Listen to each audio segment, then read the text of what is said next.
and let us not be alone in happiness and joy. And Father God, we ask that you be with us again today. We love you so much, and we thank you, Father God. In Christ's name we pray. Amen.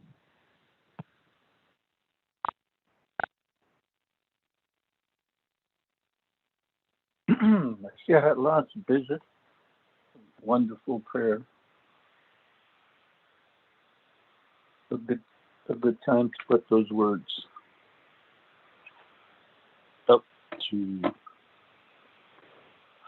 help for people as we move into the winter months. Again, thank you. Committee members, do you have any announcements?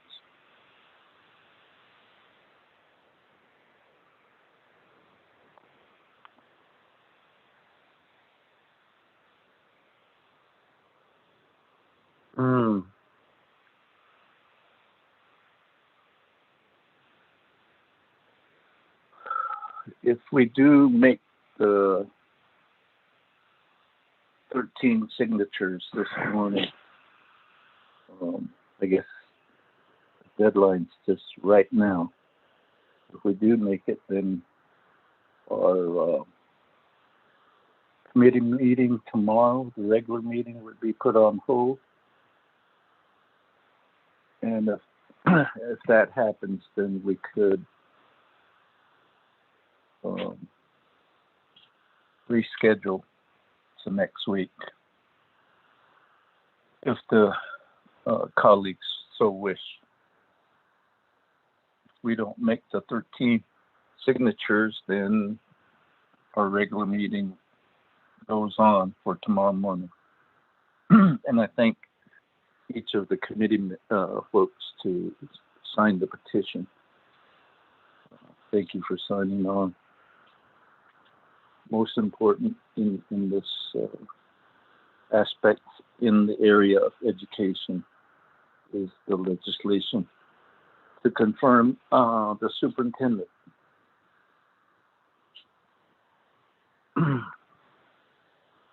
Dr. Harold Begay.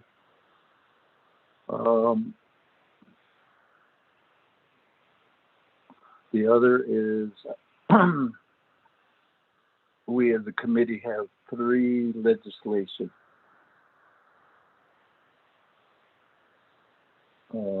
before BNF today.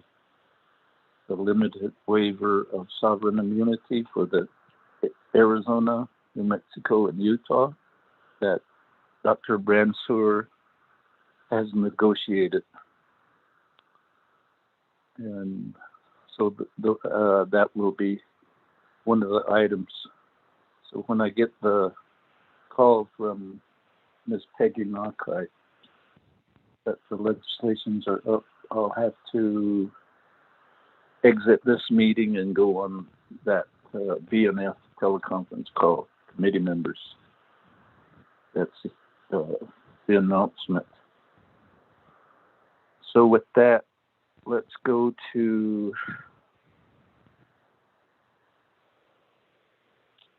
recognize and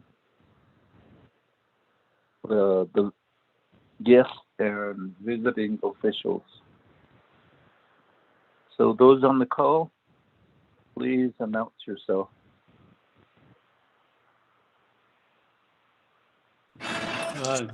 Shnai, Doshan has committee.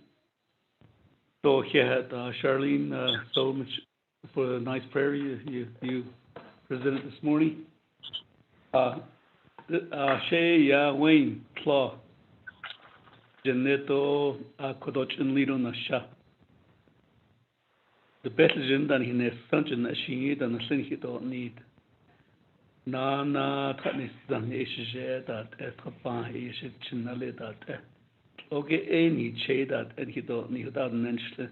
So a little more than 18 years Dishla at the Navajo Land Nurses Home Incorporated as the CEO. I have with me 3 of my staff, Valencia Dempsey, who's the director nurse, Ado George at City, the CFO, and also Angela Claus, the assistant director nurse. Ishin Ape introduced dan kita that Nick Valencia. Good morning. Good morning. Yat A Shea Valencia Dempsey Nishab Maideshi Ido and Abashichin Aida Onosha. And I'm the director of nurses here at the nursing home, the long-term care facility. And thank you for having us this morning. Yeah, Maideshki Nishlet, that's my first time. I don't know Kaidana A Dashiche. So thank you. Good morning, everybody. Thank you for having this meeting with us, and thank you for the invitation for the nursing home in Chinle. My name is Angela Claus. I'm at Sitna Jennings Schnell, Sanjikin Bashishindo Aidashiche. Ado Hanagani Aidashinala. Easy Shindo Aya, look Antielo Aya, easy Shike. Ado Ahia, environmental Sagi. Yeah, they've been the George at City, and not on in Nazareth, Nasha. Pascanso ain't slow at all, since the Kade was a sheen. This is a Clanade as a Chado, or Zed Kachin, Ada Shinango. Look at our intention. The Quenas, 13 years as the let be part of this meeting. Thank you for having us.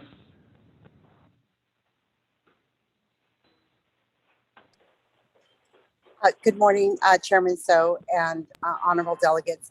This is Rosalind So. I'm the area director for the Navajo area IHS. Thank you for the meeting invite as well.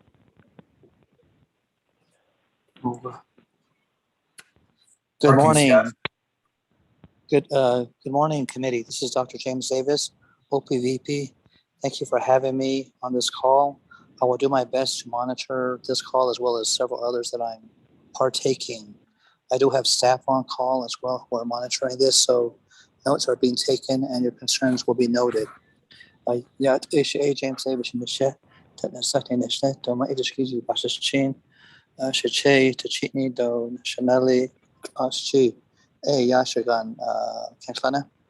Thank you and good morning.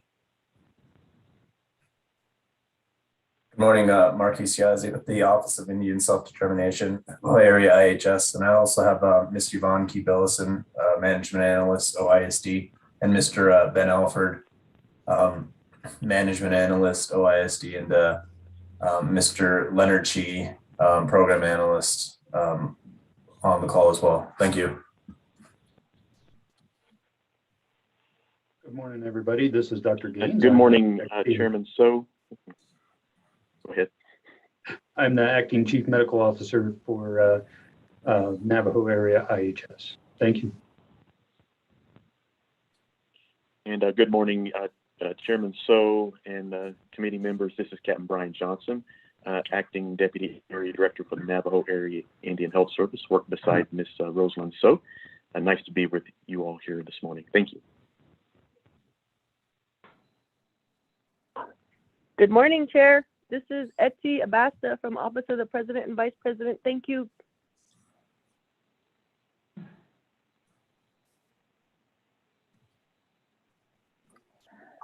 Good morning, Chair and committee members. This is Michelle Begay-Nakai, attorney at Navajo Nation Department of Justice. I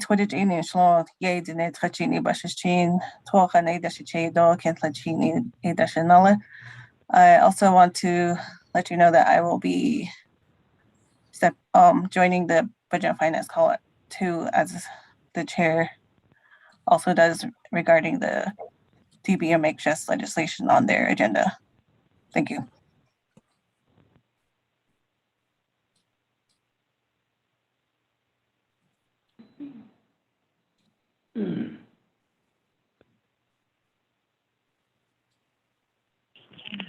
Good morning, Shanant. This is Tommy Sosi with Office of the Speaker. And good morning to all the HES committee members as well.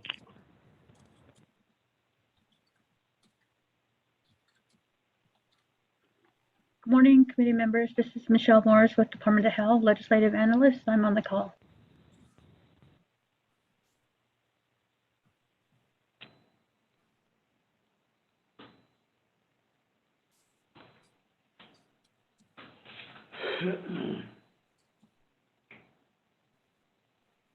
Anyone else?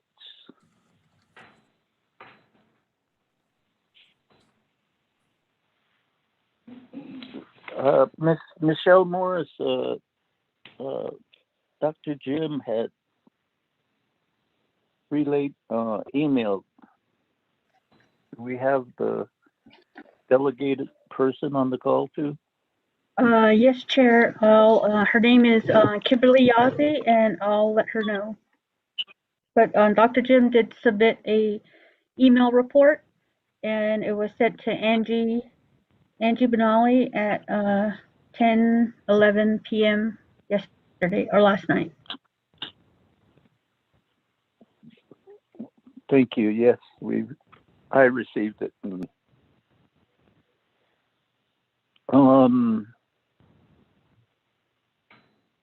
Thank you for all the folks that are on the call.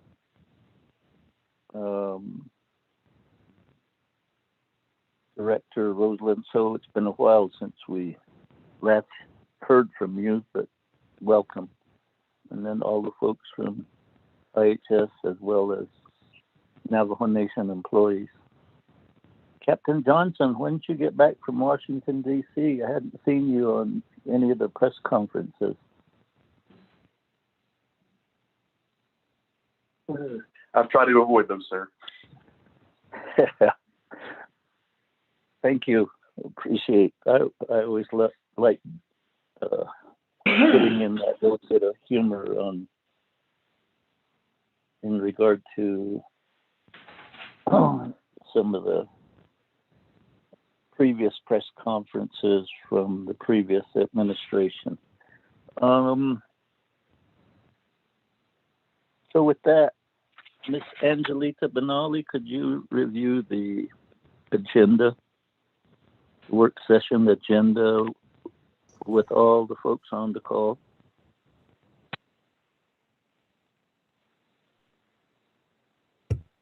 Yes, Mr. Chair, and good morning yet again to everybody on the call. You have your proposed agenda from the Health, Education, and Human Services Committee, 24th Navajo Nation Council work session, December 21st, 2021. Presiding the Honorable Daniel Iso, Vice Chairperson, and the Honorable Carl R. Slater as Vice Chairperson. Places via telecommunications, Winter Rock, Navajo Nation, Arizona. 1, call work session to order. Roll call, invocation, announcements. 2, recognize guests and visiting officials. 3, review agenda. 4, work session reports. First is the Chinle Nursing Home Facility with the Navajo Land Nursing Homes Incorporated. And the issue is the 638 contract. Presenter is Mr. Wayne Claw, President of Navajo Land Nursing Homes Incorporated. And the second issue is the 638 contract application process. A is Rosalind So, Area Director for Navajo Area Indian Health Services. Marquise Yazzie, Director of Office of Indian Self-Determination. B is Dr. Jill Jim, Executive Director of the Navajo Department of Health. C is Deanna Neswood Gishi, Executive Director, and that is for the Division of Social Services. D is Michelle Begay Nakai, Attorney for the Navajo Department of Justice. E is Chad Abeda, Attorney for the Office of Legislative Counsel, along with Ms. Dana Bobroff, Chief Legislative Counsel, Office of Legislative Counsel. F is Dr. James Davis, Staff Assistant with the Office of the President and Vice President. G is Sherilyn Yazzie, Chief of Staff with the Office of the Speaker. And you have your issues, concerns, and next steps. 5, close of session, work session, announcements, and adjournment. Mr. Chair. Thank you, Ms. Benali.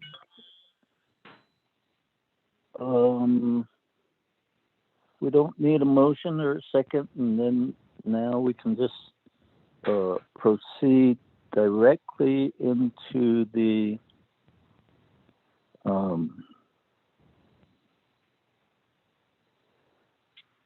oops, I lost my place.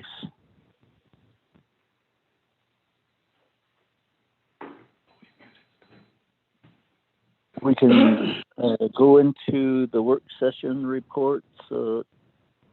Cecilia, Mr. Wayne Claw, you're the first presenter, you and your staff. Okay.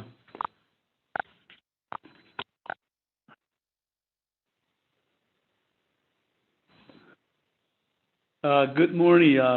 Can you hear me? Oh.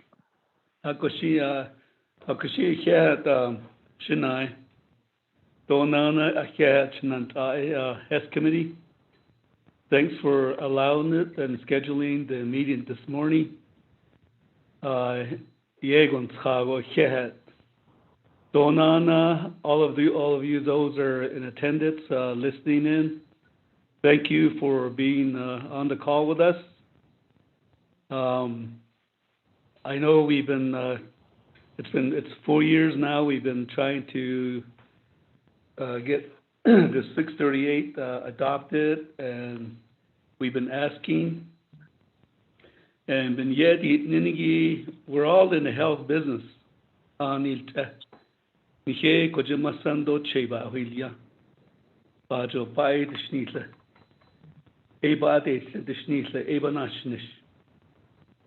Ako dosa za so ako penye not ani ishedilia kwa little past 18 years ago the car deal with ashon that no past delegate done law ni board members done law na des shada des ako you see pen yes na ta no sinina no to kwasun no sinina no kya ako ani nanta yego pesa baile masando cheba o chilia pichen das yo azedat ada bahalian rogi dat ada pikides I dogi dat ada ko da bisini dat erad nek eche na gada da bisindo hiu kodat elb gezes yo ilne pesa baile ako tada lange the Schneider Act about William Dolet Ada, Masando Che. Donan, which end has the Schneider Act. I'm lucky that I have this job. And I am been trying to proceed to better the health care for the elders. I'm going to give you a little bit of history briefly on when this started. 1968 ada to ye industry but no no to ye je ta khalwat ita ya di masando cheba ya to le 1970 bija hol jijo do Navajo Nation do fund is in there. It's either Department of Health or Division of Health. Ita yes cloud ita pa ta yan there a kopeso gi ba na tyo bna ita 1970, a nonprofit Saline is incorporated under the state of Arizona. A third-party building, but it nindiki excess which don't reimbursement. You don't know what Ilya. To ya family services, Navajo Nation Family Service, Social Services has ani. Aja a client titla because lado no without a contract with Ilya under BIA 638 that. Akuna kire peson hinte PL 93638 BIA then non-aside excess third-party building that ningi those that paid into the Medicare and Medicaid given shigi e adibab Islam dahaz tan. Once we went non-profit and started doing our third-party billing. Alas, Center for Medicare and Medicaid Services, they need auto HIPAA regulation, but that ne, a Congress approved each one a what up bit I niche. So need the other regulations. So the regulations continue to the age at the end under HIPAA. So Medicare, don't Medicaid, they added a survey none heal. A lot of the regulations are very, very stringent. It's Accord or a regulation these on here date it which is neck could kahonit any on reservations. Accord we've been having problems with that for numerous years. Anhiba Yarod Anhid regulation Holondo, the snow da the radiate even day Nisho or Tinda, Post a neta. Donana, the spouse of the Chong in the Ilde vessel, the nurses. We're very short nurses nationwide. CN80, Linear Certified Nurse Assistant, RN, registered nurses, LPN. All these people have to be licensed under the state of Arizona in order to take care of their clients, in order to have a job in a nursing home that's regulated by CMS, Medicare, Medicaid. So, today, just at the Dahot, a Kunageda, Shinai, Albert Hale, the attorney, Linda, and his aunt Sopsa. The best initial 80, we found this law under Indian Self-Determination Education Act, 1975. 93-638, but that no, under 25 USC 450, which authorized Indian tribes and tribal organizations, federal delivered services to Indians.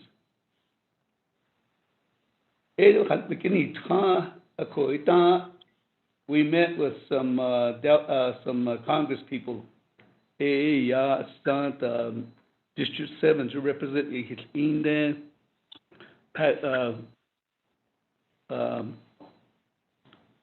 Kirkpatrick, we found information that the secretary acting through the services Indian tribe and tribal organization may fund under this act. Section 7702 B and C of Title 26. The assisted living law, Section 1602. There's no hospice care, long-term care that there's no provide battle need it can be provided funding under this act, but no although we've been to 2 IHS budget formulation in Flagstaff, and we brought this to the attention IHS and other people that were 638. Although we had 2 pre-negotiation meetings, one with the Randall Morgan. He was the Indian Self-Determination Office Director-in-Law back in 2019. Maris Yazi, 2.5 weeks ago, Wednesday ago. The agreement he drafted with IHS, Mr. Randall Morgan, but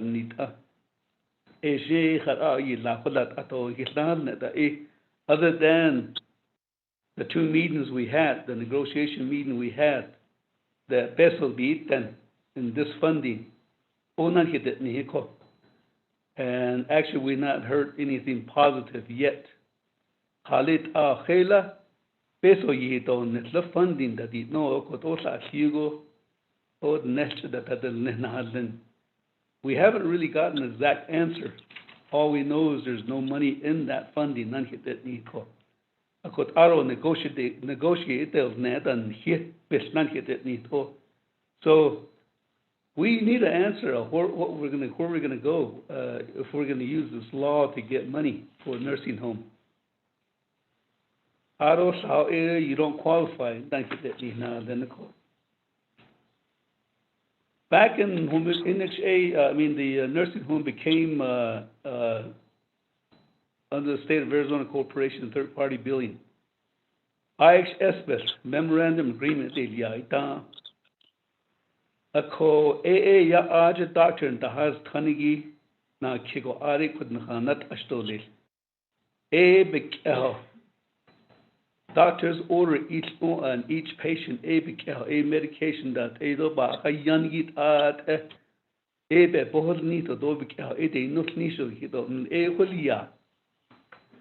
to this day, the last, I would say, about 10 years, nature is not Oya because they have patients over there at IHS too. Aji Yata Halia. A Koya Kojet also I see Nihanda Kata. Oya Beninasa Nahatle Oya Shoda.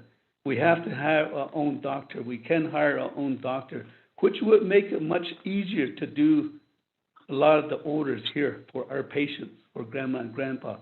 Every day, Masandoche, their conditions change. Their medications change every night. So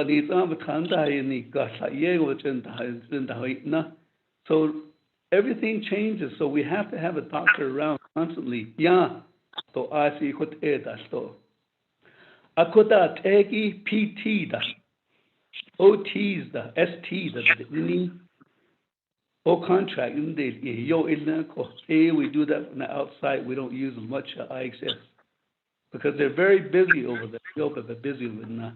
We hire people from the outside because there's some of the areas that are needed by if we're going to follow the HIPAA regulations. But in every year survey, we usually tag with certain things that we don't have, we can't provide. The ratio we have is also set. The ratio between the client and licensed nurses, that's also in the HIPAA regulations. So, yeah, we don't meet that because we're short of nurses and we don't have the money to pay the licensed nurses. We just hired 3 traveling nurses,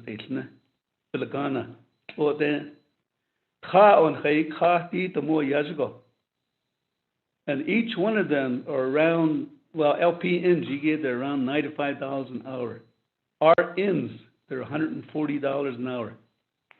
They're very expensive, basically because we don't have licensed nurses around here. Again, because of the pandemic, a lot of the nurses, because of shortage too, they have raised their prices and their wages. Every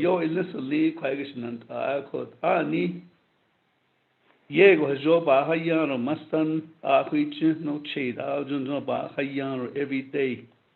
We need to have more funding. 638 digi ajanit, Prima money in data ado itini cheda.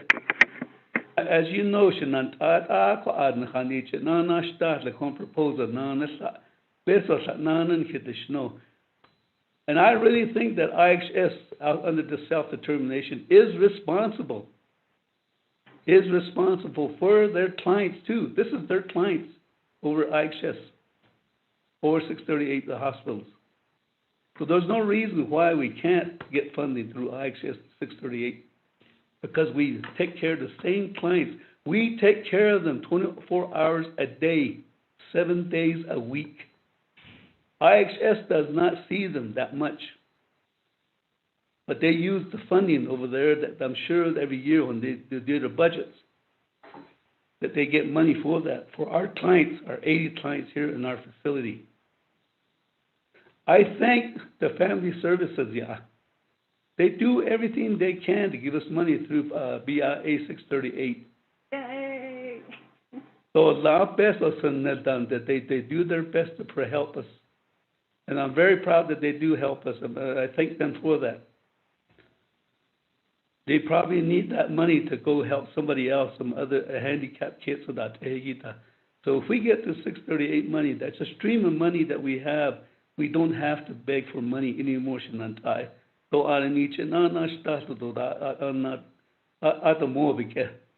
This is some of the reasons why I should not.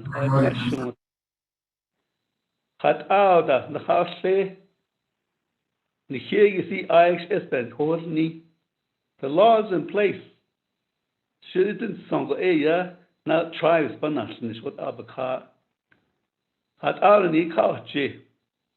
I'm sure there's money available. Last year, you need to do that. Not so spell be now. Kadnana.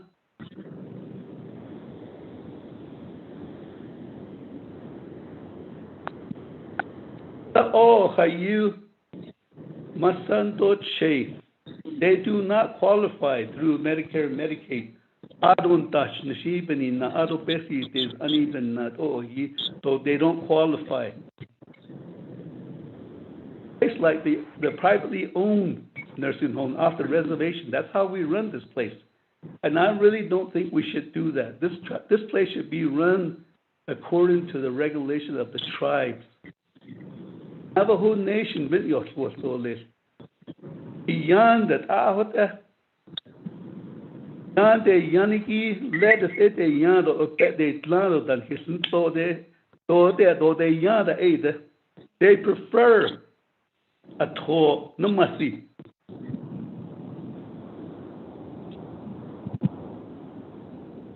That's what they're used to. That's what they're used to eating. So now we finally are able to have them do their own menus. I bet they next 3 weeks. No, I've been menu in the So a lot of these regulations has to be changed, and I think the Navajo Nation should be the one that provides to adapt their own regulations. Right now, HIPAA is allowing us to continue using the regulations, basically because we're a member of the association. So one of these days, I hope we change that. And I really think that this nursing home should be run by the Navajo Nation. We should report to the Navajo Nation by month, departments, and let them know how we're treating their elders, how their elders are treated. The Navajo Nation has every right to know that. And I'll welcome to do that whenever you need my report to you. So that's why 638 Title I, I'm sure that we will be overlooked for a while under Title I by IHS, out on the Title V beneath death at least. And we hope we get to that where the Navajo Nation will be our oversight then, to be able to report to you the condition of how we treat our elders here. So we don't know the conditions on a lot of them. Should not a clean low referral that needs to be nasa. Quiet a ho one big ho kid at 100% that day. But chin that a hundred. Hat a best on the neck at the best on the in Hadona Nahagaya, 8 lakho at Hasito at Astinin has. We hire them here for them. Those was done, no choice but on that. We provide all that for them, and that's the way it should be. That our elders deserve the best. If you look at privately owned nursing home off the reservation, you would tell us this. Our elders deserve the same thing here.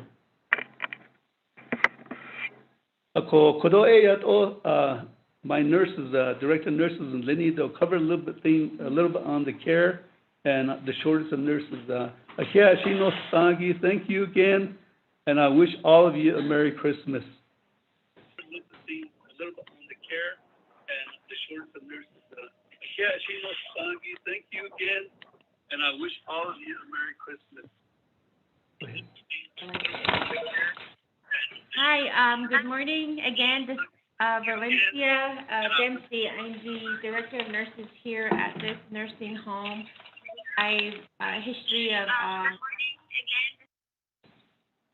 have a work history extensively. This is my first year here with the geriatric population. I used to be employed at the Indian Health Services for quite a number of years, and so I'm very familiar with the Indian Health Services as one as a support staff, and then case management, outpatient, ER. So, but thank you for having us. Just a little report on what Mr. Claus had said in regards to the need to give the reason for giving to the consideration for funding for our facility here, and one is always to uphold the patient care, optimal level of care, quality health care. That is what we're hoping for. And we are in the business of the very end of life care, and that's the geriatric, the elders. And as you you're well aware of, how the aging process goes for as humans, lifespan, and so it's a very fragile and delicate process. So which requires a lot of patience to work with our elders, and so one of the big things that we're very proud of is the fact that nurses do want to come home, and a lot of our Navajo nurses are out and about, and I was one of them. I was away for a long time, and I returned home. I'm very happy. I like to do that, to open that doors for a lot of our nurses that are out there. And one of the things that IHS has taught me is that, to grow your own, promote education, promote ongoing training services. And that is what I'm trying to do here with the support of the CEO and the staff. We like to bring in people, bring in students and potential that want to learn, that want to grow. And we welcome that here. So that's another plus for our, not just this facility, but for our nation. And here on the reservation, we're so remote. But anyway, aside from that, that's one of the plans. But the other cost of living here with the facility, we do get quite a number of referrals from other areas, organizations, and even outside, like down at the Phoenix area, people that either they need to be, we get hospice. Even though we're not hospice services, we do our own way of assessment, and it's very difficult because we don't have a doctor. And so we still accept people like that, even though we're not hospice services. We have people that are post-acute, stroke, and that you just need a little bit of rehab. Even though we don't have a 24/7 physical therapist, we make do, and we do allow them, and then we discharge them. And we like to open up more services like that because, there's just a lot of drug use, alcohol use, and so it's no longer just the elders that are coming in. We have people of all ages here. We no longer say it's just only for the, for grandmas and grandpas, but it's changing, healthcare is changing, and so we have to be open to some of these possibilities. We still get phone calls from people that, that need to be rehabbed just for a little bit, and IV therapy of these sorts, rather than having to send somebody to the hospital constantly and for their continued resources use. We could do that here, open up a little area where we could just do like an acute visit, but we need a doctor. And so these are options that could happen here in this facility. And it might also promote other facilities to do that, open other areas that, on the reservation that's needed. Right now, we do have a lot of people that get referred out. We do have a lot of people that have to leave the Navajo Nation just to get some type of services. Why not here, And so these are some of the things that he's talking about. And as nurses, we see it firsthand. Once a resident comes in or a patient comes in, we have to go out of our way to try and get a doctor. Our IHS doctor might be out of the service or might be, in his clinic. And so we had to find other resources. So we do have a medical doctor. He's non-Navajo. He doesn't speak Navajo, and he lives in Phoenix. So we have to communicate with him on some of these, the new admissions, and that's the most difficult, tedious process, and because it's a new admission. And so it starts from there, and then we have to make sure services are provided. Physical therapy, how many times a day, how long can they walk, how long can they do this? And then they have to eat, so we need a nutritionist who's who has to be certified and is well educated. And so we have to provide that. And then on top of that, we have to have an RN or an LPN. And so as licensed nurses, it's really hard to even recruit and retain on the reservation, let alone in a long-term facility. And then our direct staff, which are the CNAs, they have to be certified too. And so we have to, the ratio needs to be even for them to care for these people that are in a delicate, state. So those are some of the areas that he's referring to. I was appalled by how much supplies we go through. I personally look at the supplies. We do supply ordering every 2 weeks, and it's just not supplies like paper for Xerox machines. I don't do those ones. I do what is necessary, or resident use. That's what I call them.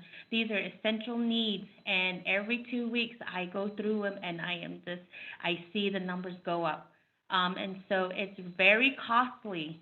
One resident, 24 hours a day, and having to, change them 3-4 times, and whatever condition that they might have a catheter. Those catheters have to be changed out. How many times a day, and so some of these things are, it's not for the weak-hearted. The other thing is also medications. They've had increased. We do have a difficulty, a difficult process with IHS, because they're considered to be long-term services. Well, now it's your patient now. That's the kind of attitude we get. It's really hard. So we have to buy our own sometimes. And we do have a contract with a pharmacy company out in Phoenix. And again, those are all outside resources that, it's costly having to send some of these meds that change by the hour. We have to do them overnight delivery. Sometimes it's, for whatever reason, weather, it doesn't come in. Now we're delayed. And so that's a risk. It's a big risk factor, and having to delay patient care. And so we do get cited for some of these areas that I'm talking about. And they were just here, the federal surveyors. And so just because we didn't have a 24-hour physical therapist, where's your therapist? And I'm like, well, we can't afford one. We have what we can, but we can't afford one that's 24 hours. We just can't recruit people, that it's silly to say because they don't understand it. But, for us that live on the reservation, it's true. And so those are some of these areas are really needed. And I hope, you consider that for us. And again, 5 years from now, we're going to have a huge amount of, elders, of people retiring and so forth. We have to take care of these, people. My mom and my dad, they're already in their 50s and 60s. I'm the oldest, where does that go? And so, and now when I get old, so forth, you think about these things when you work for healthcare. And so it's booming, and we need to be prepared. And so why not start here? We could start this here at the nursing home, and then, potentially work your way around the reservation. And so that's what I just kind of reemphasize what Mr. Claus had shared on the patient care side of it. And we're here. If you want to come and, we invite the invitation. You want to see the facility, you want to see it, for yourselves, you're welcome to come out here. We're always open. We're 24-hour open facility. I'm always here. I live on campus. And so, so thank you very much. And that's my report. Next, we'll have Angela Claus. She's the Assistant Director Nurse. Good morning again, everybody, and thank you once again.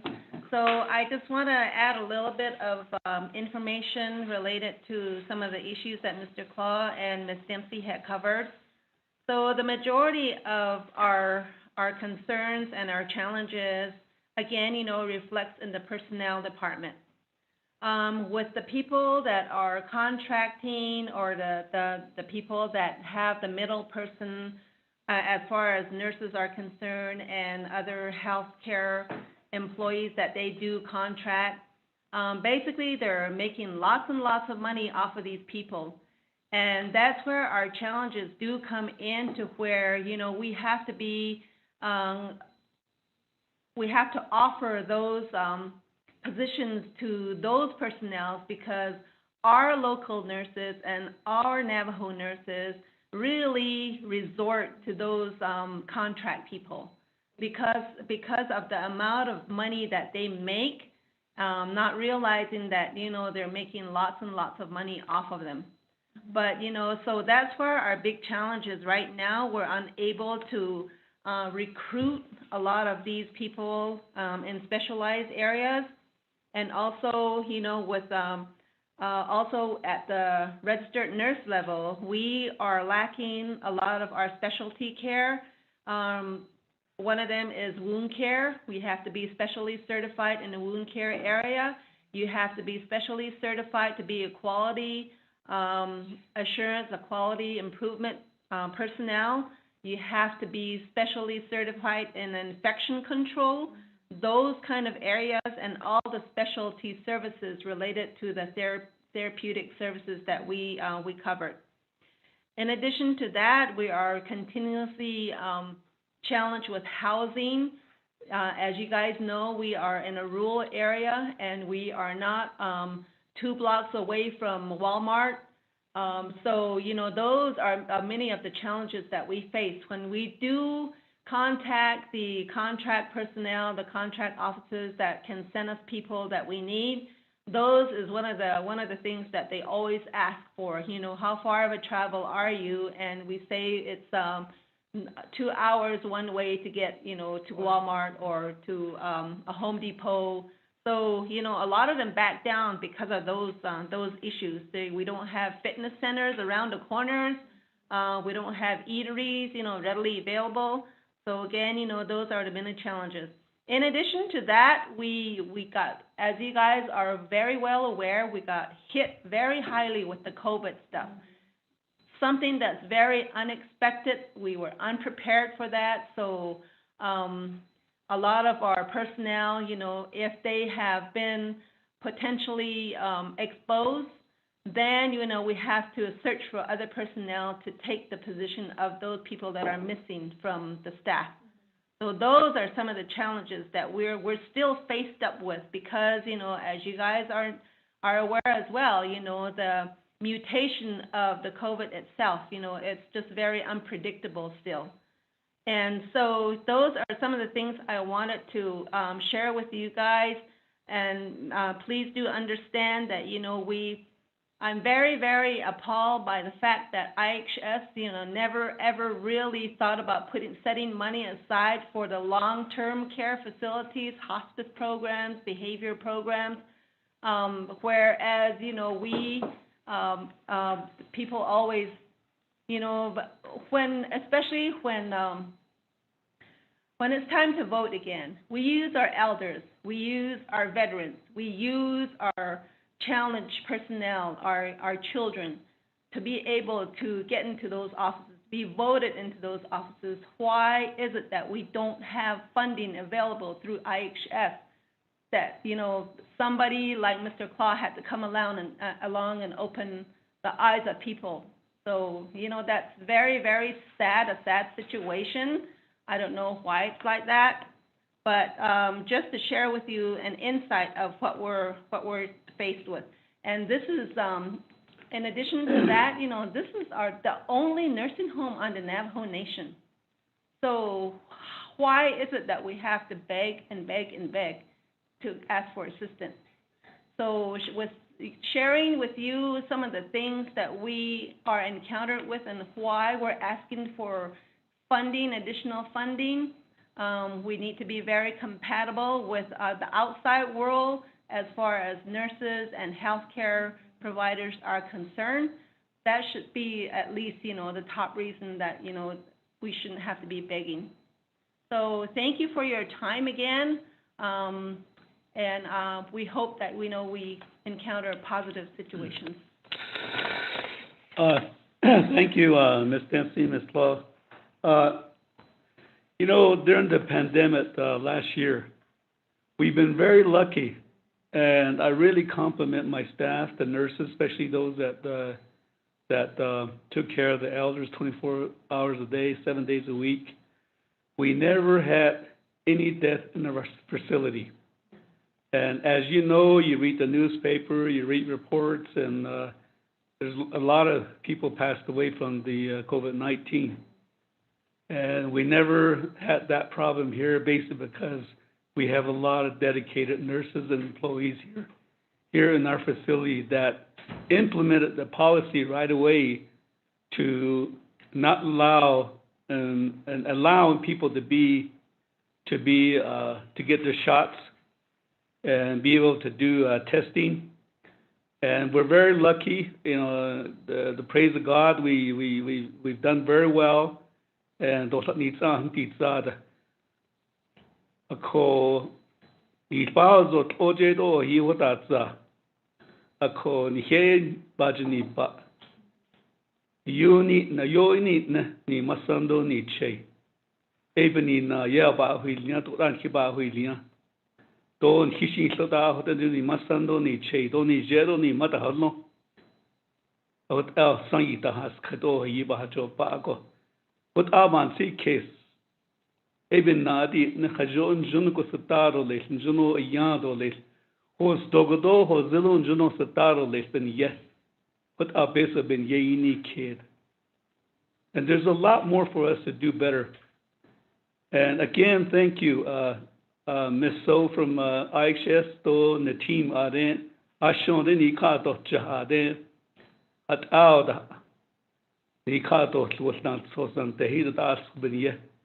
Dona national ada naslini danos the Hess committee. Dona da inos find at a thanks for helping the elders. A yego. Anil te somebody that di kaute. Shike naslini. Hard shini chendas it hotel di elm ben yenas nelonjondo. Akoni ke yapka. Niche the shnisa ako. We know our mom, our grandpas, ni nulle. Nietzsche, we know how to take care of them. Oshi yin hiot about the Hasiande, ni mal ni jeta, ni naleta Nietzsche, ni masanda.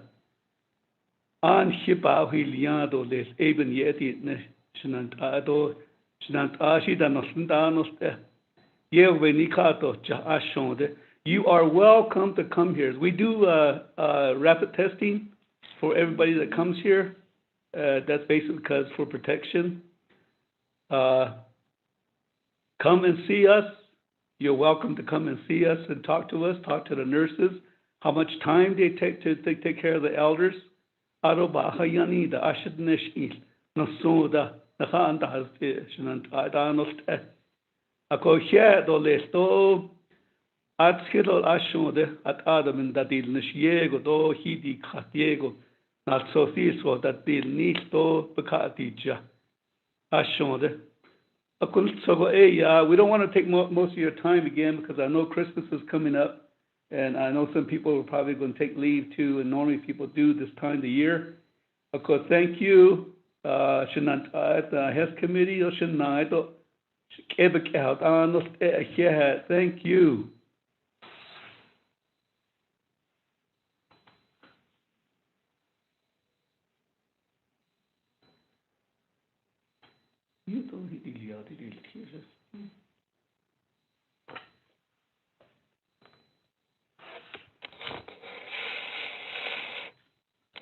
Hello.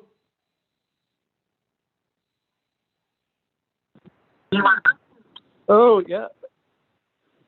Thank you. I can't. Saluto. Okay. Sitting there, quacking. Sitting down so snacky. Ko. Pasin so she. But Kate did it. Quacking. She's the. She's personal yagi. So next on our work session report is Ms. Rosalind So and Mr. Marquis Yazzie regarding how to best proceed in this new endeavor, long-term care, most especially at the Chinle Nursing Home Facility. Ms. So? Good morning again, Honorable Chair and delegates and Mr. Claus and your staff for that report. Absolutely, yes. We understand how important long-term care is and the resources that are needed to have that kind of a program. And we can talk about that probably, a little bit more. But I wanted to just share some information about a couple of things. We just went through the 2024 budget formulation process for Indian Health Service.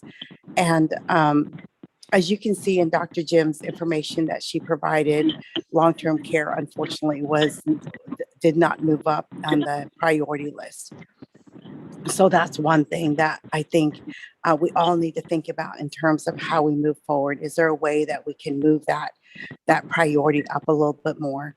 Especially right now, there's time. This is the time now to really understand what it is, but we also have other priorities that you can see in the information that was provided by Dr. Jim. The second part is that 638, I guess I'm a little bit unclear as to where the money's coming from. I heard BIA, and I'm not sure what exactly their authority is to be able to fund fund this program through the Bureau of Indian Affairs. From the IHS perspective, though, is that the Indian Healthcare Improvement Act does allow for long-term care.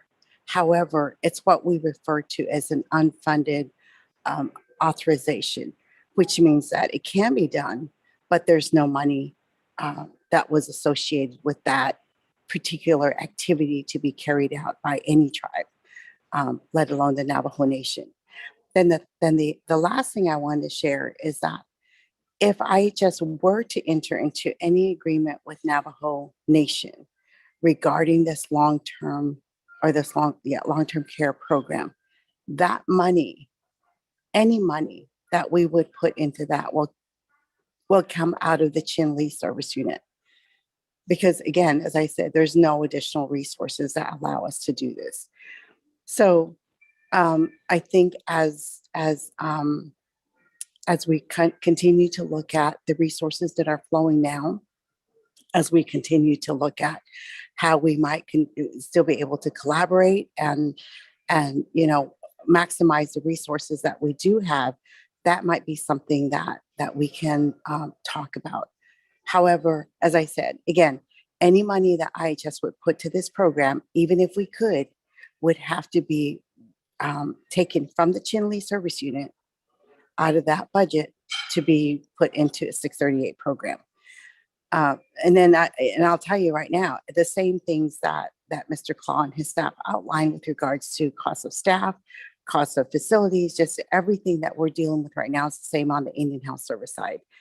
We're now at about $180, $190 per hour for contract nurses. That's where we're at.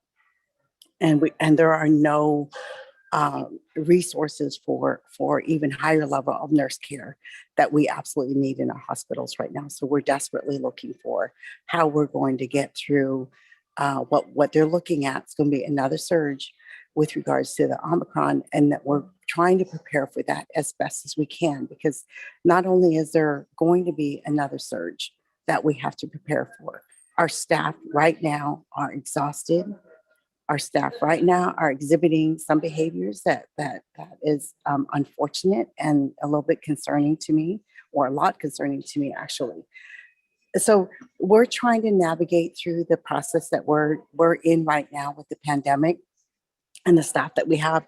When we think about a year ago today, when we rolled out vaccines this week, a year ago, that was supposed to be a game changer for us. But we know that the pandemic is, we're now dealing with Omicron, which we really have not seen what that's going to do to us. But we're looking and preparing right now for a surge that will probably go through the middle of January. So I'm glad to have more conversations about this. I'm glad to partner wherever we can. But keep in mind that there are no funds right now to support long-term care. And even if we did decide to go down this path with the Navajo Nation, the money that we're talking about would come out of the Chinle service unit. So, Mr. Chairman, I'm glad to answer any questions. I'm also going to ask Mr. Yazzie, Marquise Yazzie from our office, to add additional information that I might have left out. Thank you.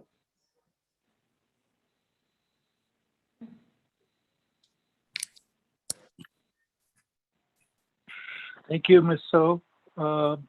Mr. Marquez Yazzie.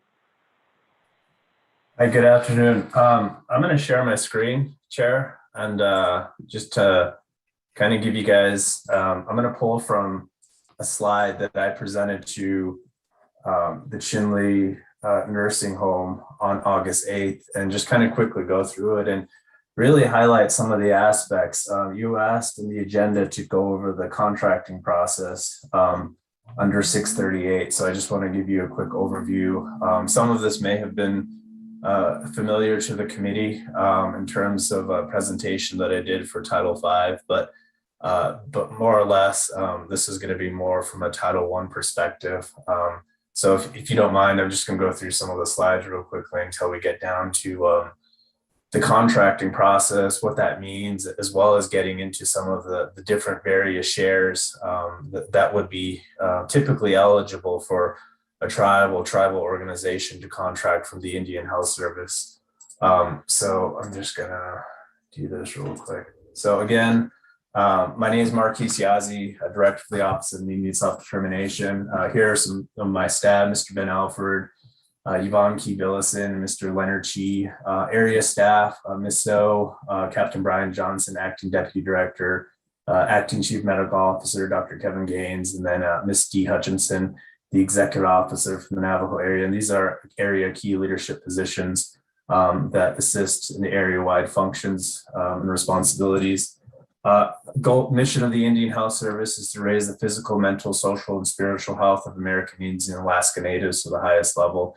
And this goal is to ensure that comprehensive, culturally acceptable, personal, and public health services are acceptable and accessible to all American Indian and Alaska Native people. Throughout the Indian Health Service, we do have various hierarchies. This is particularly related to headquarters, where we have an acting Deputy Director, Miss Elizabeth Fowler, who's currently in the Deputy Director position, Deputy Director for Management Operations, Deputy Director for Intergovernmental Affairs, Mr. Ben Smith, who oversees the Office of Tribal Self-Governance, Office of Direct Service and Contracting Tribes, as well as the Office of Urban Indian Health Programs, as well as the clinical various offices within headquarters, as well as the area offices. And you can see Navajo in the bottom left-hand corner. So that just gives you an overview of the IHS system. Office of Direct Service and Contracting Tribe is led by Ms. Terry Schmidt, and Mr. Marvin Key is the point of contact for the Navajo area for Title I activities. So just to give you an idea of the Office of Direct Service and Contracting Tribes.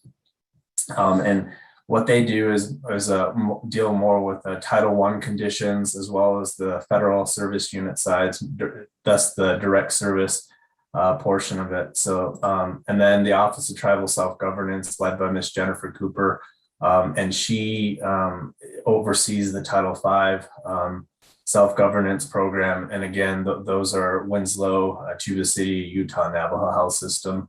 Throughout the IHS, we do have 12 area offices. As you can see on the left screen, Navajo is its own area, but some areas encompass multiple states. And then we also have HHS regional offices indicated on the right-hand side. And Navajo area, which is predominantly in the state of Arizona, we usually work closely with Region 9 out of San Francisco, but we also work with Denver and Region 9 for the Utah, state of Utah, portions of that extend into the Navajo Nation of Utah, as well as Region 6, the Dallas region, for portions of the eastern part of the Navajo Nation, Shiprock, Crown Point, and Gallup, should they go 638. So that just gives you a different perspective of the two organizations in terms of their geographical region. And then here's a typical map of all the ITU systems. Let's see. One sec. Can you guys see my screen? I just notified. Marquise, the There we go. I think if you move down to the PowerPoint, pick the slide that you're speaking of. Freely now. Okay, is that better? Yes. Okay. So, and again, just the various maps between the two regions.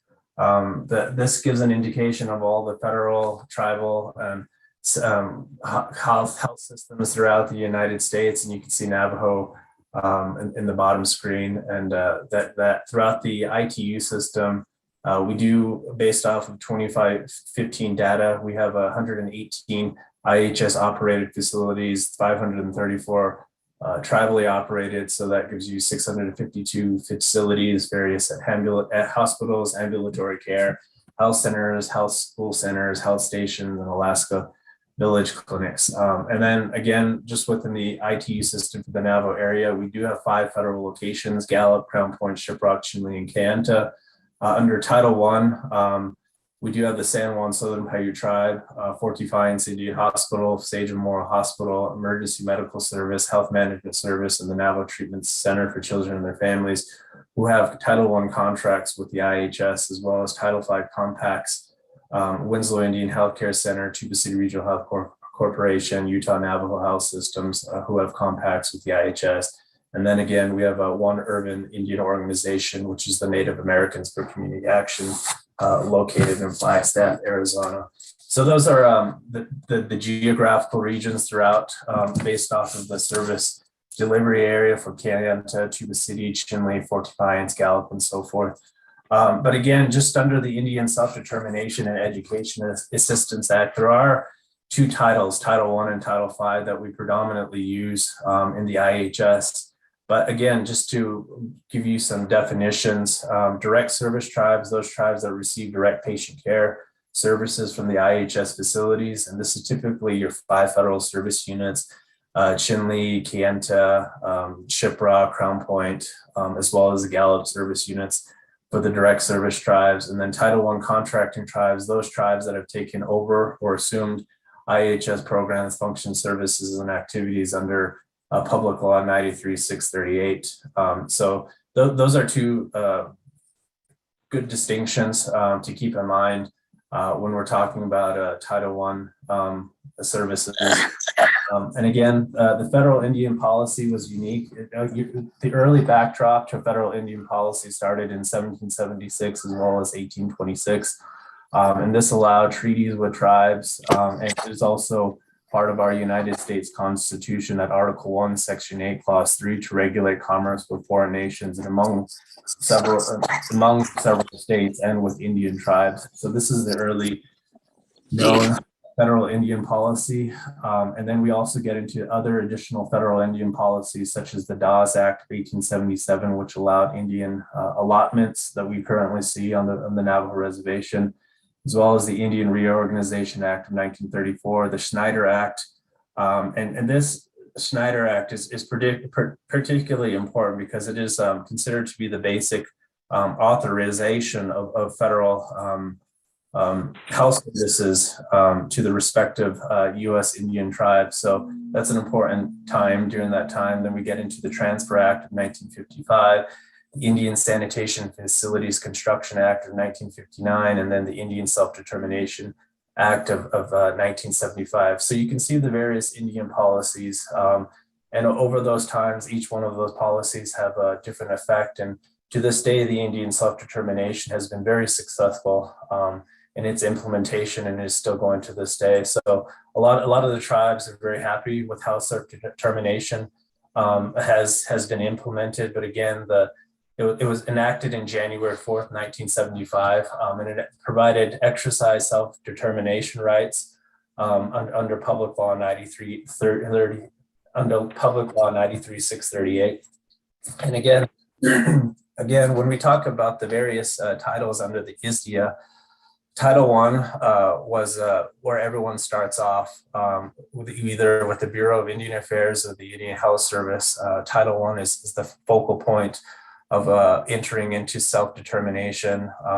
And then we get into the various other titles 2, 3, and 4, which I won't discuss in today's conversation. And then Title V is permanent self-governance for the Indian Health Service, So again, we'll predominantly be discussing with Title I and Title V within the IHS arena. But then when you get into Title IV, that pertains more to the Bureau of Indian Affairs. And then we also have a Title VI feasibility study, which allows for future inclusions of non-IHS agencies within HHS, such as the Administration on Aging, Administration for Children and Families, Substance Abuse and Mental Health Services Administration. So that just gives you an overview of the various titles under the Indian self-determination. And then we do go through various legislative history. Again, 1975 is when the ISDIA was passed, as well as the self-governance for BIA, IHS feasibility study into the tribal self-governance program. Then we get into the tribal self-governance demonstration project in 1992. And then various technical amendments were initiated in 1994, updating the Title I ISDIA language, and then established of the Title V permanent tribal self-government program. Then we also get into the Indian Healthcare Improvement Act, which does authorize various initiatives, as Ms. So had mentioned, which authorizes the IHS to perform some of these functions. But again, a lot of it is driven by funding aspects. So those are two important components to keep in mind, that we do have to have an authorization as well as an appropriation to fund some of these options. But again, options for today's tribes, some tribes can receive healthcare administered and operated by IHS, which is more of the direct service tribes. And then some tribes assume responsibility for healthcare formerly administered and operated by IHS through ISDIA, Title I self-determination contracts, Title V self-government compact, often sometimes both. So, and again, the Title I declaration policies that Congress recognizes the obligation of the U.S. to respond to the strong expression of the Indian people for self-determination by assuring maximum participation, commitment to the federal government's unique and continuing relationship with and responsibility to tribes and Indian peoples as a whole through meaningful self-determination policy, as well as the orderly transition from federal domination to effective and meaningful participation by Indian people. And initially, when we do get into the initial contracting process, and again, this is where tribes or tribal organizations really contemplate what does this mean that we're going to get into a Title I contract. So a lot of the times, tribes and tribal organizations look at the pros and the cons of what it means and what the capabilities of contracting under the ISDIA. Are we going to contract in whole or in part? Basically, are we going to contract for a full federal service unit, for example, or are we going to take only a portion of that? It varies throughout the Navajo area. Like, for example, Fort Defiance Indian Hospital is a full scope service unit that they've contracted with the whole organization, wherein the Navajo Nation only took in part the mental health, behavioral health services for portions of the IHS or some particular line items such as alcohol and substance abuse. And as well as there are tribal management grants to study, evaluate, and determine the feasibility and capability. And I believe currently there are some tribal management grants that are currently posted, at least for Title V, from my understanding, in terms of what that means in terms of getting a better idea of the capability aspects. And it also exercises business acumen, looking at the finances, HR, and every component within an organization. And just keep in mind that the Indian tribes or the tribal organizations are in the driver's seat. The IHS does not solicit ISDIA proposals, and that's usually tribally or tribal organization driven. And who can contract with IHS under the Indian ISDIA? Typically tribes or tribal organizations. When authorized tribal resolution, tribal organization or tribal organization means the recognized governing body of an Indian tribe, a legally established organization of Indians, which is controlled, sanctioned, and chartered by such governing body, or which is democratically elected by the adult members of the Indian community to be served by such organization, which includes the maximum participation of Indians in all phases of its activities. So currently what we have is that we have 573 federally recognized tribes in the to this day, and those are posted in the Federal Register. And again, just keep in mind that within the Navajo area, we do serve 2 tribes, the San Juan Southern Paiute, as well as the Navajo Nation. So in this case, for the Navajo Land Nursing Home, they work as a tribal organization when contracting under the Indian Self-Determination and Education Assistance Act. And then again, there are several proposal contents found at 25 Code of Federal Regulations, CFR section 900.8, which details when submitting a proposal that all of these contents should be included, such as the full name, address, and phone number, name of the tribe to be served, authorizing resolution, name and signature of authorized representatives if tribal organization. Must also submit a copy of tribal organizations, documents, charters, and articles and corporations, bylaws, list of affiliated with tribal organization, copy of tribal resolution authorizing contracting of programs, functional services, and activities. And this is an important component that when we do get a resolution, it should list the programs, functions, services, and activities that will be authorized to contract under the Indian Self-Determination. A lot of the times it can't just be typically just a resolution authorizing a tribal organization to contract in the ISDA. We within the IHS need to know specifically what programs, functions, services, and activities are going to be contracted for, because for example, if Chinle were to go 638 and they were provided a resolution, that doesn't clearly distinguish with the IHS what PFSAs Chinle will be contracting for. A lot of the times there should be hospital and clinics, mental health, dental, some of those programmatic line items. And again, going back to the 25 CFR section 900.8, brief description of the PFSAs, programs, functions, service, and activities the tribe proposes to perform, geographical service area description, estimated number of Indian people to be served, identifying a local area, national PFSAs to be contracted, description of the program standards, identify program reports, data, financial, description of any proposed redesigns of programs, functions, services, and activities, minimum staff qualifications proposed, statement agreeing to a minimum procurement, property, and financial standards, and that's found in subpart F. And again, a detailed budget, including amounts of funds requested, proposed start date, extent of any planned use of federal resources, any proposed waivers or regulations, statement affirming that procedures will be in place to protect the confidentiality of medical records.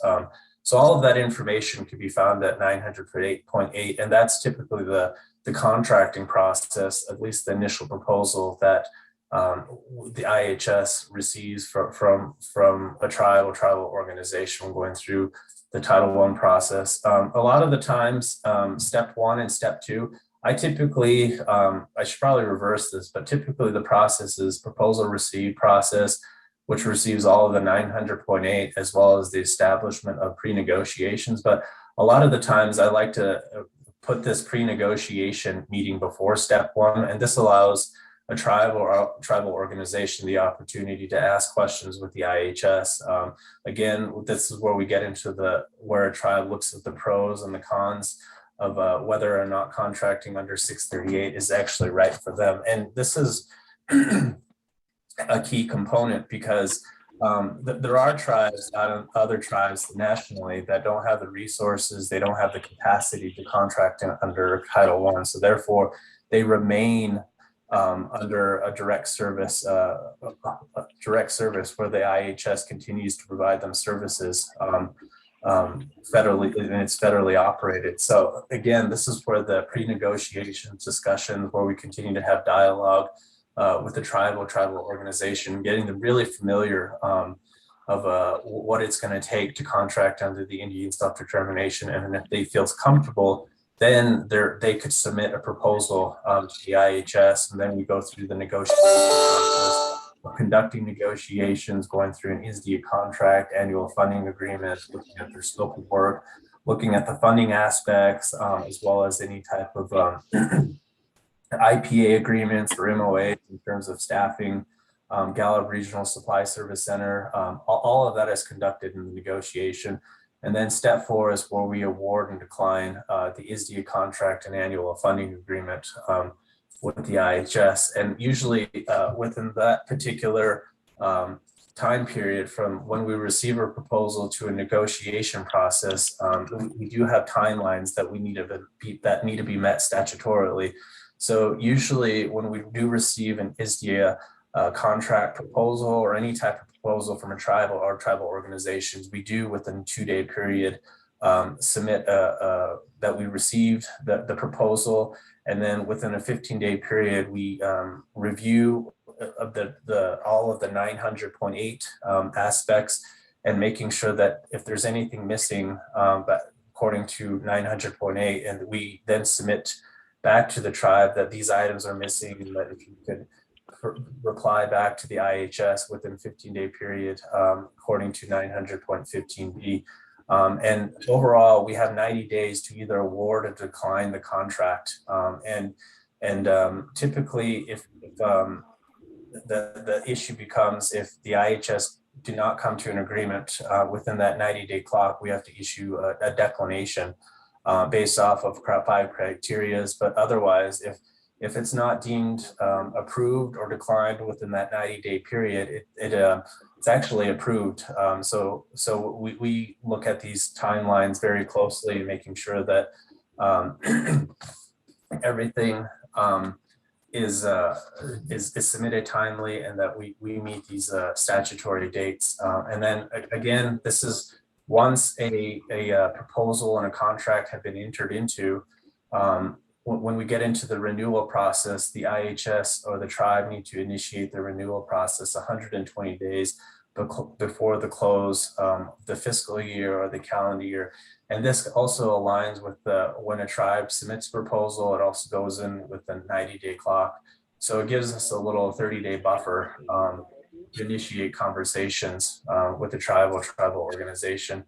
And again, we do have a model Title I contract, and the model Title I contract specifies at Section 106A1 the amounts of funds to be provided, as well as Section 106A2 contract support costs, which is greatly discussed in terms of what we're actually transferring over to those PFSAs. And again, the model contract can be found at 25 USC Section 5329C.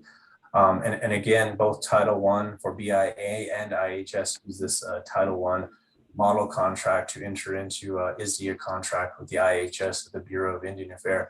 And again, the eligibility for Title I is that we do need a tribal resolution. Under the ISDIA, typically the IHS cannot award a contract without an authorizing resolution effective for the contract period from the tribal governing body. The statutes require that the tribe or tribal organization benefiting from a proposed contract must first authorize that proposed contract. So basically what that means is that a tribal organization can't contract. For example, anytime if the term of the contract starts on October 1st of 2021, but they're trying to get the contract before that, it wouldn't be effective until October 1st. For that period, perhaps maybe for a general fiscal year. So, and again, some of the key provisions under the self-determination contract is that we do have a term and effective date of when the contract is going to start and when it's going to end. Some of the payment components, as well as records and monitoring, how often we're going to do site visits, whether that's going to be for the annually for the term of the contract, or if it's going to be 2 for the term of the contract, if it's a 3-year term, looking at some of the property aspects of what we're actually transferring over to the tribe or tribal organization, as well as whether or not the program will be following federal programs, guidelines, manuals, or policy directives. But tribes or tribal organizations can opt out of those directives. It also provides obligations of the tribe as well as the IHS between the two. And then another component outside of another component is the annual funding agreement. And the AFA identifies the term of the PFSAs that are to be contracted for, including brief description of the program services. I always like to think of the annual funding agreement kind of like a car owner's manual. So when you go to a car owner's manual, you look up some areas, and this is basically what the annual funding agreement does, that it kind of details some of the areas that the tribe will be implementing, what funding sources, such as the program level area shares, headquarter shares, whether we need to get into any type of joint use agreements, FTCA coverage, as well as any type of traditional practices and stuff like that, program reports. So, but it also talks about funding aspects, carryover funding, use of program income, rebudgeting, and this is one of the options that tribes have under the Indian self-determination, is that they are able to rebudget line items, but only if such rebudgeting would not have an adverse effect on the performance of the contract. And under Title I, this does need IHS approval or redesigning a PFSAs. And again, this also needs IHS's approval as well. And then looking at the scope of work, AFA renewal process affords opportunity for Indian tribes to update and revise scope of work. So what that scope of work basically does is outlines what the tribe is going to be performing, how those PFSAs are going to be carried out. So basically it's telling the IHS how this program is going to be run. And then we get into I found it for $20. I was like, I go pay to get it. So, and again, under the ISDIA contract. Probably later. It's an extension set. Under the ISDIA contract, we do have 5 declination criteria which to decline the proposal. 1 being the services will not be satisfactory. 2, adequate protection of trust resources is not assured. 3, proposed projection or funds cannot be properly completed or maintained by the proposed contract. And then 4, amount of funds proposed under the contract is in excess of the applicable funding level as determined under 106A1. And keep in mind that 106A1 talks about the secretarial amount funding that will be transferred over to the tribal organization. So for example, if the IHS was running a federal program at $100 for dental, then we would have to fund that same program at $100 when we transferred over to the tribe. And then E, for the proposed programs, function services beyond the scope of the PFSA under section 102A1 of the Act includes activities that cannot be lawfully carried out. So again, keep in mind that these are the only reasons why the IHS would decline a contract proposal or when they submit to the IHS. Otherwise, anything outside of that, we would have to negotiate and find other mutually terms for that. And again, when declining a proposal, IHS must advise the tribe or the tribal organization in writing. It provides specific findings that clearly demonstrate that one of the declination criteria exists. We do provide a detailed explanation of the reasoning for the decision through what is known as a declination letter. And we also provide documentations relied upon to support the decision that the IHS made, typically within a 20-day period. And a tribe or tribal organization also have appeal rights to overcome the objection stated in that declination letter. And tribes or tribal organizations have several avenues to pursue appeal rights, one with the Contract Board of Indian Appeals, as well as mediation, or they can pursue this matter in a federal district court when arguing a particular declination.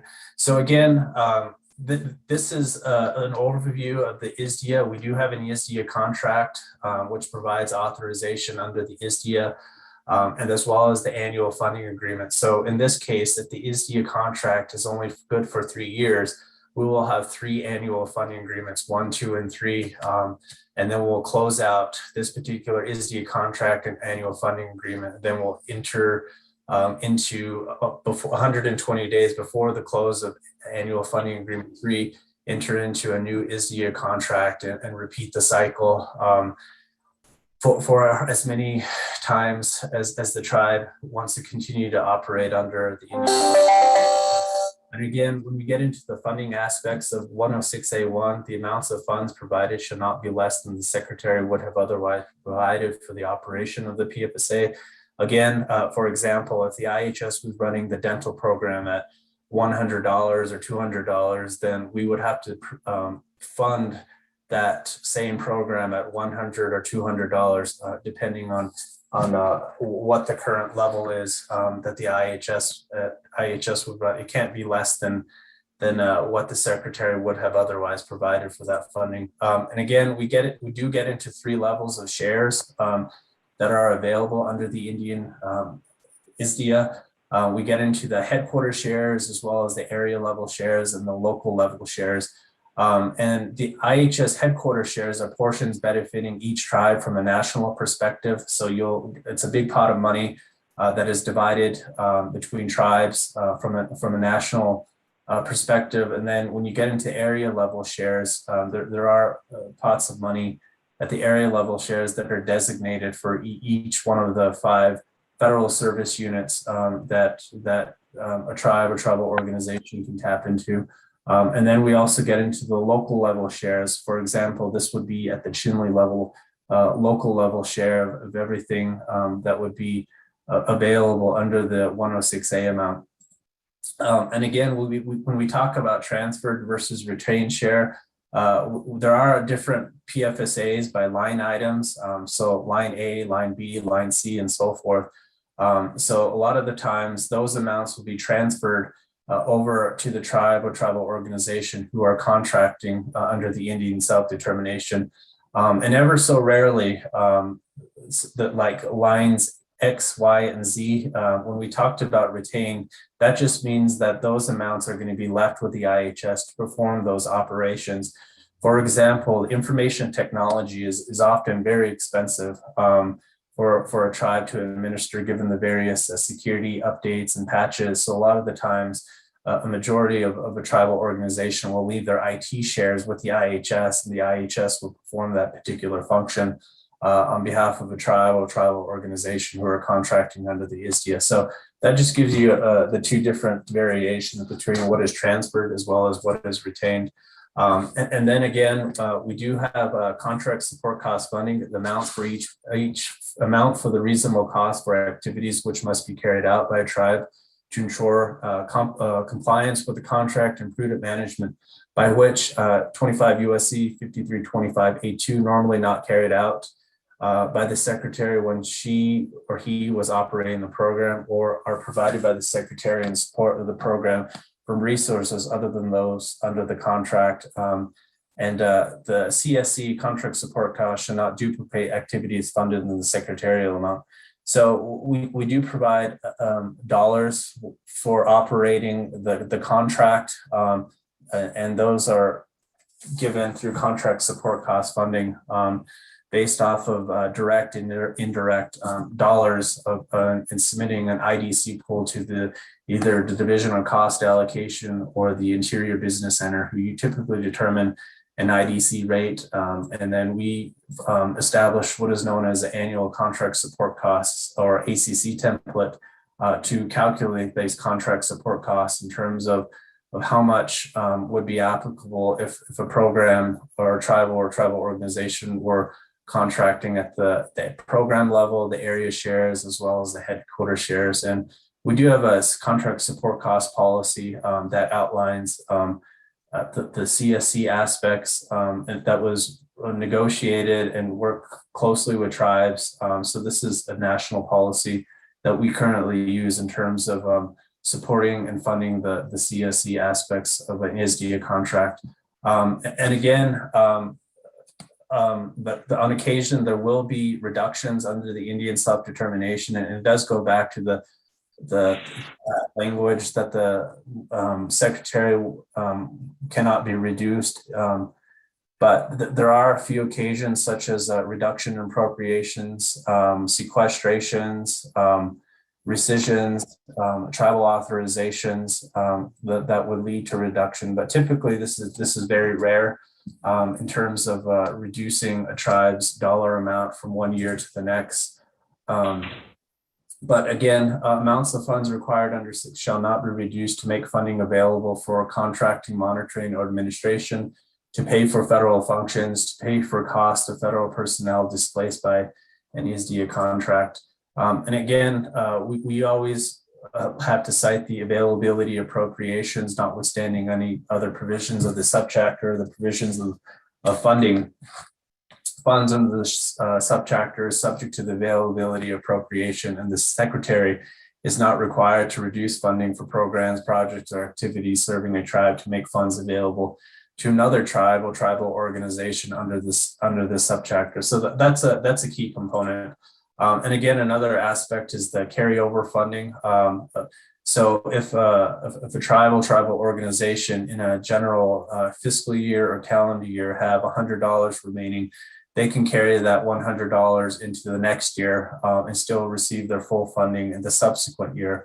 So it won't be reduced, and it will continue to be available for obligation or expenditure during each succeeding fiscal year. And some of the other applicable provisions, standards for tribal management. We did get into this earlier when a tribe or tribal organization is submitting 900.8 documents, that they should have sound financial, procurement, and property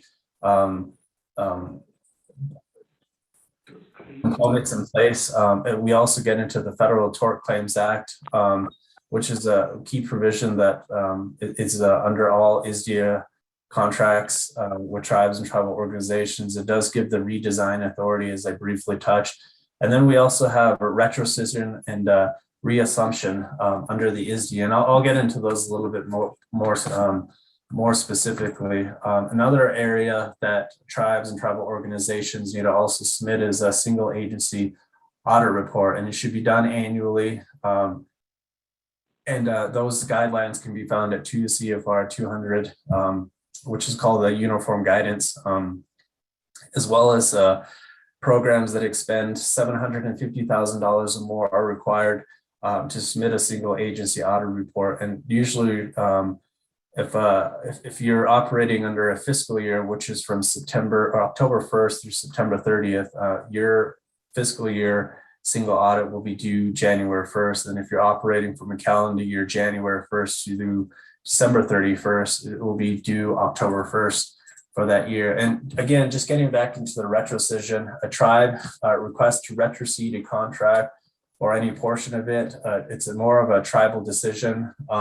So what this means is that often tribes or tribal organizations really look at, we thought this worked out for us, but given some of the complexities, given the funding constraints and stuff like that, it's really not feasible for us to continue contracting under the Indian self-determination. So what we're going to do is we're going to retrocede those PFSAs back to the IHS for them to continue to operate those PFSAs on our behalf. And again, it is a tribal decision. And then when we get into reassumption, reassumption or rescission is in whole or in part of the contract, assuming or resuming control or operations of the contracted program by the secretary without consent of the Indian tribe or tribal organization pursuant to the notice and the other applicable procedures.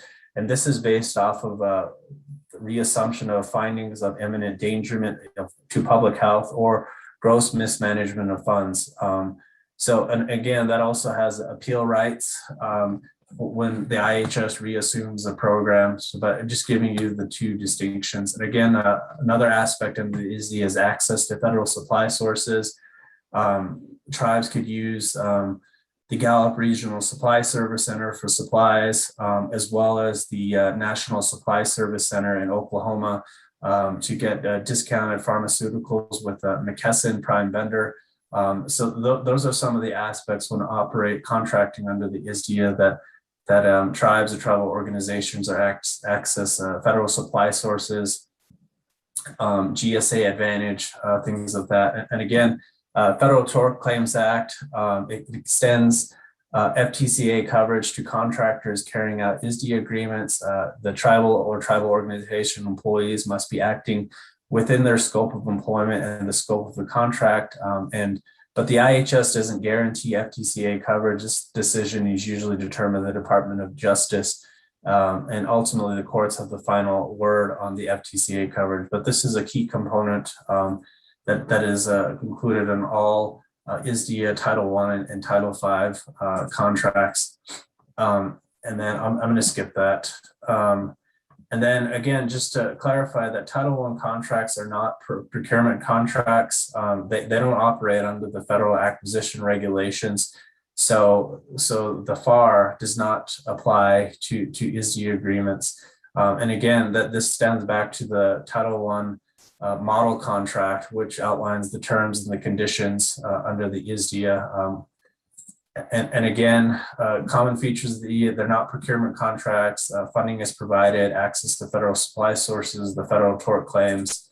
And again, some other characteristics of the Title I provision is that there are savings and interest, redesign and rebudgeting, contract support costs, both direct and indirect, as well as pre-award and startup costs when a tribal organization is first looking on of whether or not contracting is for us. We also have lump sum funding, which typically means that a tribe or tribal organization will receive 100 of their funding up front. And the IHS is in the process of going through what is known as exception apportionment and working through if there's a continuing resolution that the tribe or tribal organization under ISDE will receive their lump sum funding. We also get into the recurring base funding, which means that these amounts will be recurring from one year to the next and that they won't be decreasing. And often we do have pay cost increases or any type of adjustments for the stuff. So those recurring base amounts do get slight increases from one year to the next. Federal Tort Claims Act, standard access to federal supply sources, as well as carryover funding under the ISDEA. And again, Title I under the ISDEA enables a tribal or tribal organization to set priorities to assume programs, functions, services, and activities. It does observe the nation-to-nation relationship between the United States and each tribe. And it does involve the active participation of both tribal and federal representatives working on these issues. And again, I did mention that there are tribal management grants available for a tribe or tribal organization who are contemplating whether or not Title I contracting is for them. And we do have feasibility study grants, planning grants, evaluation studies, as well as health management structure grants. And each one of those amounts vary. And again, just another aspect, just getting into it more specifically, are contract support costs and pre-award costs. These are costs for pre-award costs must be clearly indicate the nature and extent of the costs incurred, and such notifications must be received by IHS in writing before any of the costs are actually incurred. It does require notice to the IHS. We need to verify these costs, which will require documentation, confirm expenditures of funds, a statement from the tribe or tribal organization. And those are one-time funds, as well as the startup costs for operating those PFSAs. So if the organization is interested, we could talk through those a little bit more in terms of the pre-award and startup cost components of what those actually mean. But again, that's just the contracting process, Chairman So. In terms of the application of when a tribe or tribal organization submits a contract under Title I to the IHS, it's a lengthy process, but I think this background information is very useful. And again, it does allow the tribe or tribal organization the opportunity to really focus and see what's available, working with the IHS. And the IHS is always open, working in partnership with the tribe to making sure that this is a right approach, but ultimately it's a decision for those tribes to make those functions, because they understand the local communities best than a politician or someone in Washington, D.C. who's implementing a national program. So I think there's great benefits under the Indian self-determination. I am actually a proponent of the ISDEA, but again, I look forward to any questions you may have on this particular issue. But again, this is the typical application process for under Title I with the IHS. Thank you.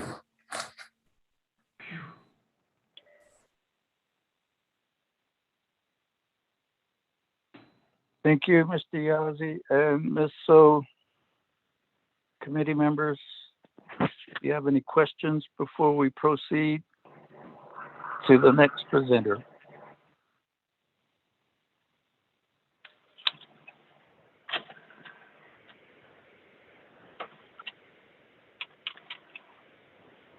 Chair.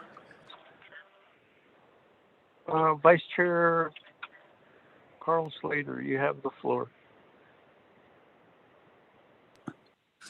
Thank you very much tonight, Chairman So. And thank you very much to IHS for the presentation and Mr. Claus and the Navajo Land Nursing Home staff for the information they provided. My question goes to IHS, and that is, how are the services that are currently provided to the elders at the nursing home budgeted for within the service unit? Thank you.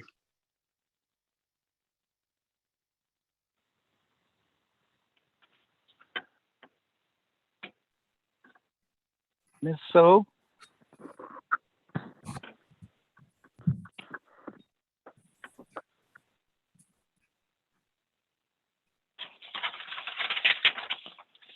Thanks for that question, Delegate Slater. Do I have Captain Johnson or Commander Gaines on the line? I think they would be able to better address specifically at the service unit level how the funding allocations are derived at for each of the federal service locations. And if they're not on the line, I'll have to circle back, Delegate Slater, and get back to you and provide a written response.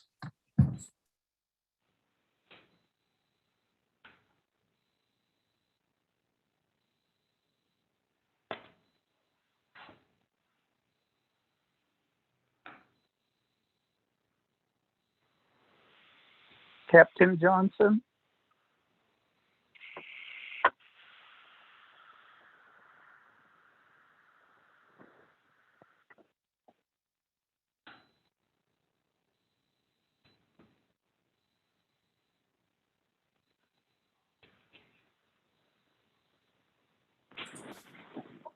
Delegate Slater, we'll on that.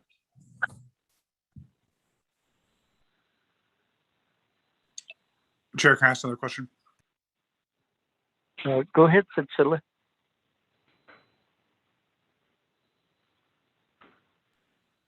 Thank you very much.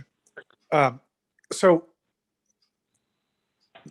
there's a lot of information provided, a lot of stuff about the history of the United States and the relationships between tribes and the federal government. And I just want to make sure that I have this straight. So currently services are provided to the residents of Navajo Land Nursing Home, but and that comes out of the Chinle Service Unit budgets.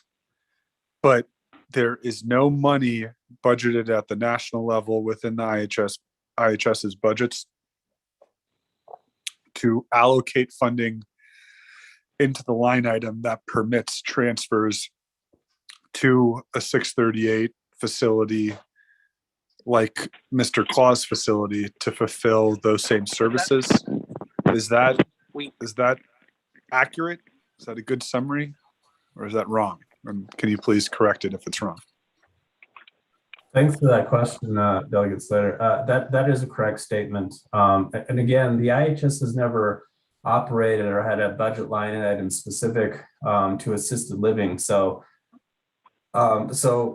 we can't really transfer any of the PFSA dollars over to Mr. Claus' organization. And I have said before that the budget formulation provides advocacy and gets the collective input of tribes to establish priorities at either at the area level as well as the national level. So it's not typical for the IHS to fund those categories and it needs to be authorized through federal appropriations. And that's what we currently do not have. We have the authorization, but we have no federal appropriations to fund that particular line item. And there has been broad conversations over the years from various administrations of how we could fund it. And it has been expressed by a number of tribes and tribal organizations nationally of how can we get this funding out, fund line item funded. But currently there's no funding. And the advocacy, in my opinion, would need to come from tribes of how they could push the IHS or congressionally push their representatives to start funding these particular line items. And there are a number of line items within the Indian Healthcare Improvement Act that authorize the IHS or a tribe to carry out these functions, but there's no particular appropriations to fund those activities. Thank you.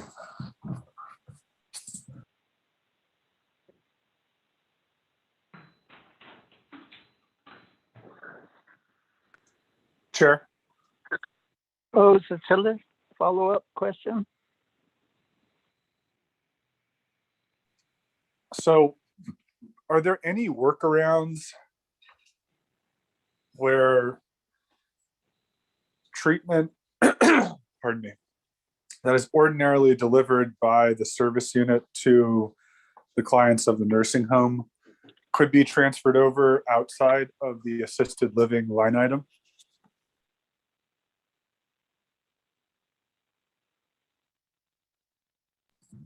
Thanks for that question, Delegate Slater.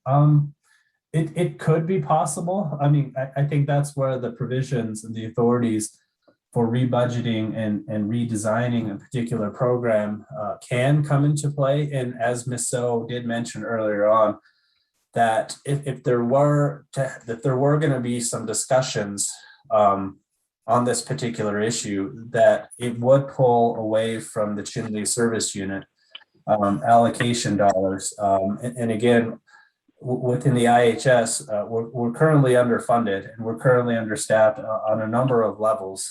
So this may have some impact on the federal Chinle facility, but again, that's where it comes up to the tribe or the tribe particularly who are the governing body to make that decisions, because they're the ones who know the needs of their local community. But again, it could be possible.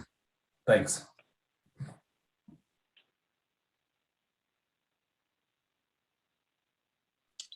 Chair, can I ask a follow-up? Certainly. Go ahead. Silly. Thank you. So, Mr. Yazzie,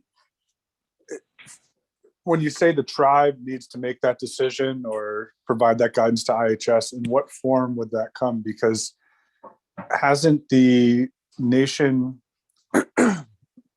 authorized Navajo land nursing homes to enter into negotiations for a 638 contract? Now, was that exclusively for the assisted living line item? And the nation would need to make another pronouncement or designation saying that you could enter into some sort of 638 contracts for services outside of the assisted living line item.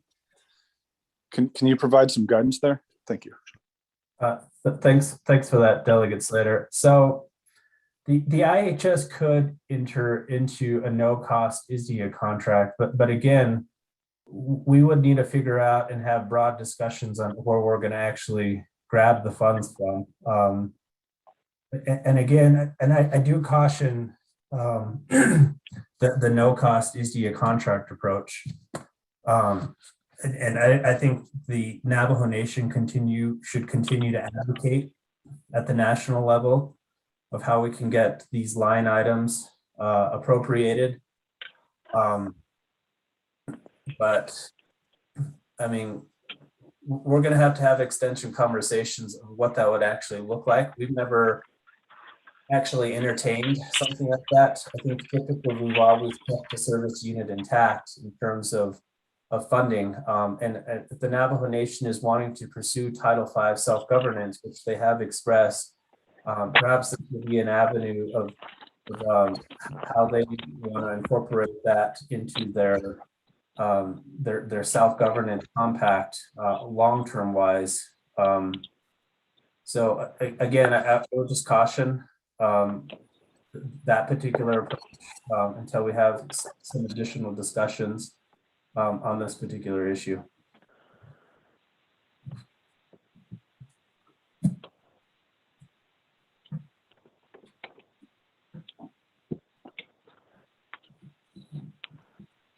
Chair, can I ask one last question? Patrick? Go ahead. Thank you for pointing out these items. Go ahead, Vice Chair Slater, you have the floor. Thank you, Shania. Mr. Yazzie, so can you preview what some of those considerations may be in the compacting and contracting process? And if we're going to be forward looking and think about how that may impact the discussion we're having right now and better resourcing assisted living on Navajo. Do you have any thoughts to share with the committee at this time? Because that could impact what or the complexion of the advocacy that we take. Not at this time, Delegate Slater. Not at this time. I'll have to go back and formulate with my team in terms of some of the possible strategies and that the recommendations that the Navajo Nation could take. I mean, I feel that the one avenue is to possibly bring the Navajo Nation Washington office in on these discussions, if we can have additional discussions on this particular issue and formulate with them how to best approach this. Because there are other tribes from a national perspective who are also interested in long-term care. And some tribes have implemented these services using their own resources of funding, such as insurance collections to operate this long-term care program. But again, it will require some broad dialogue with various stakeholders. So I don't want to be premature and commit the IHS of this direction, but I think the best solution would be to have some additional conversations to really discuss in more depth, as well as possibly bring some senior staff from headquarters in on the conversation as well. Thanks.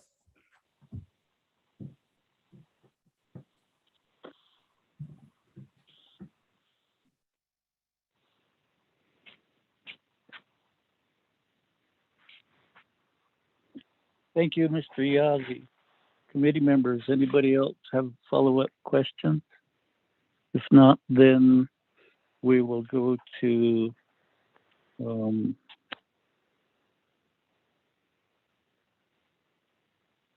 Dr. Jill Jim, who is represented by Ms. Kimberly Yazzie.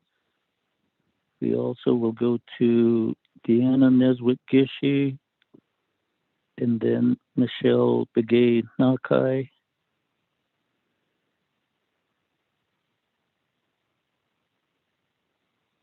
Miss Kimberly Yazzie.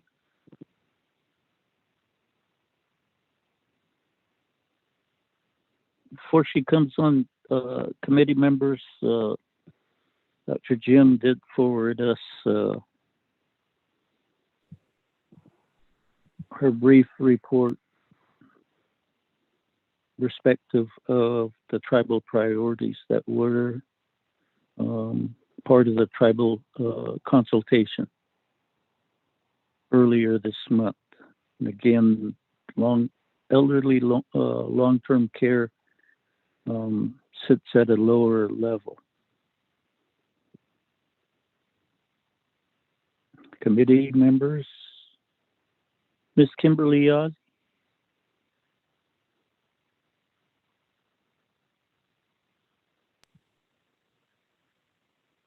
Hello, good afternoon or good morning. Can you hear me? Yes. Okay, I just heard my name and I didn't hear the entire sentence or question. Yes, since you're delegated in place of Dr. Jill Jim, she did send a brief report, and the committee wants to hear from you. Okay, good morning. First of all, I'd like to introduce myself. My name is Kimberly Yazi. Adona en shlindi totsohnin shlindo kia ani bashichin twitch eating dashanala do tachitni dashache aisina shandit a tisto a teen date a usage ado aqua jenna bena ade shalna ado aho hawan shalna ili. Currently serving as Health Services Administrator here with Department of Health, and basically the Executive Assistant to Dr. Jill Jim. This morning, behalf of Dr. Jim, I don't have much information about, as she had indicated in the email, that I'm fairly new into my role. I don't have much information about this critical topic that you guys are discussing. However, I will be on call and I will take notes. And if there's any information that you would like for me to relay back to Dr. Jim, I'd be more than happy to do that. Thank you.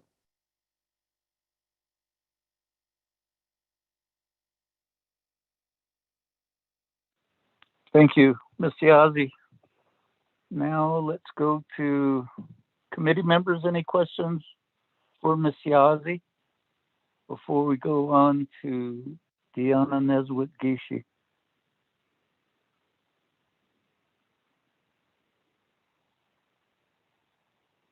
If not, let's go to Ms. Deanna Neswit-Gishi.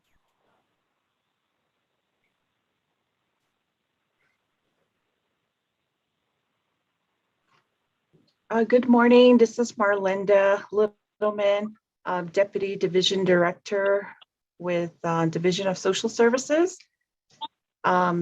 We will be, our team here, myself and our team here will be speaking on behalf of Ms. Neswit-Gishi this morning.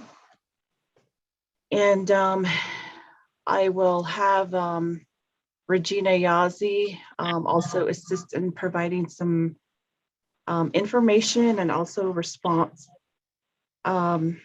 First, just a brief introduction. Again, my name's Marlinda.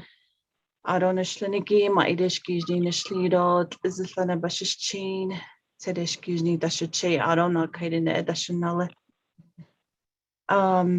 In regards to the discussion regarding the Chinle nursing home, from the Division of Social Services through the Department of Family Services, we do support this facility through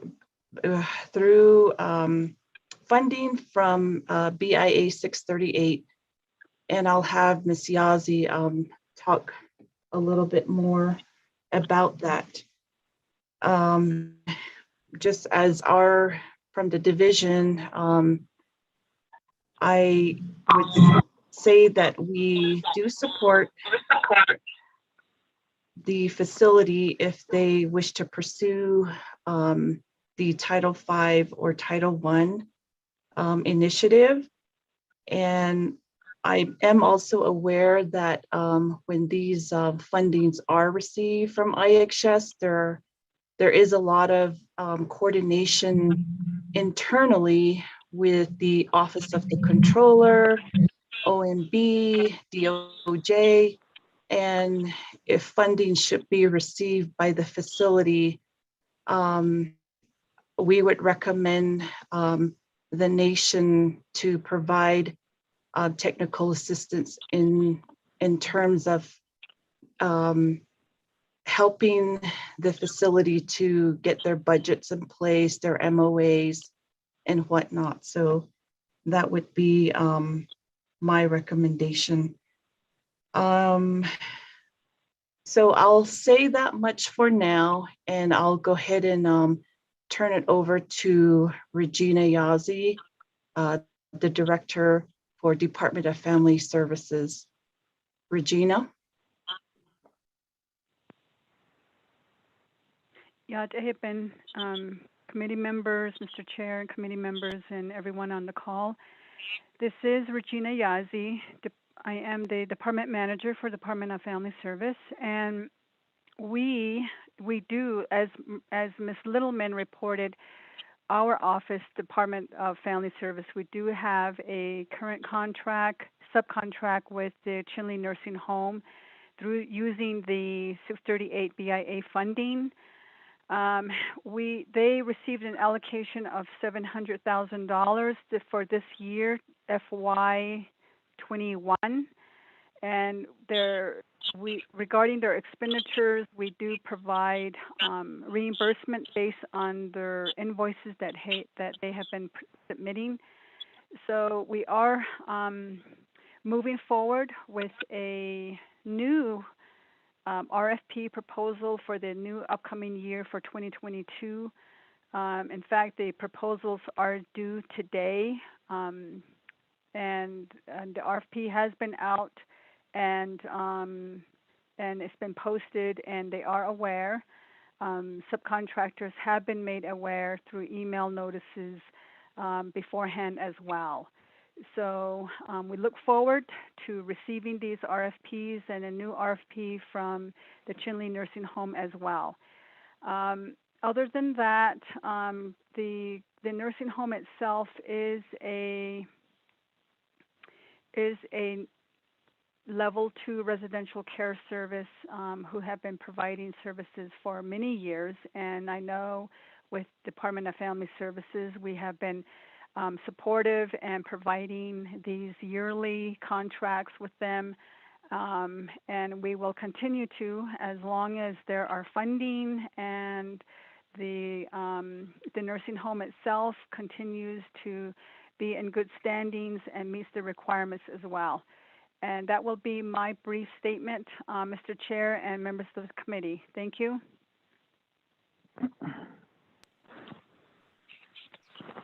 Thank you, Regina. I think the only thing that I would like to add is they are contracted for 20 slots for the number of clients, and of the 20, they've used 12 slots for the months of August, September, October, and November. So that will be our brief report, and we'll turn it back over to you, Chairman. Thank you. Thank you. Committee members, any questions?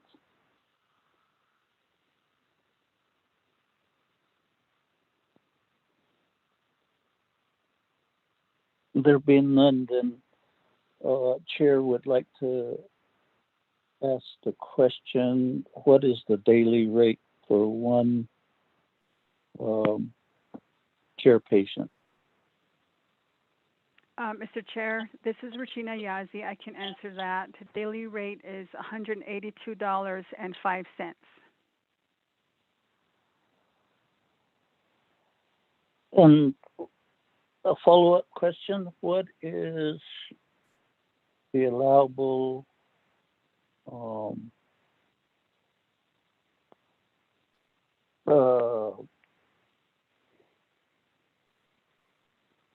okay, I guess let me back up.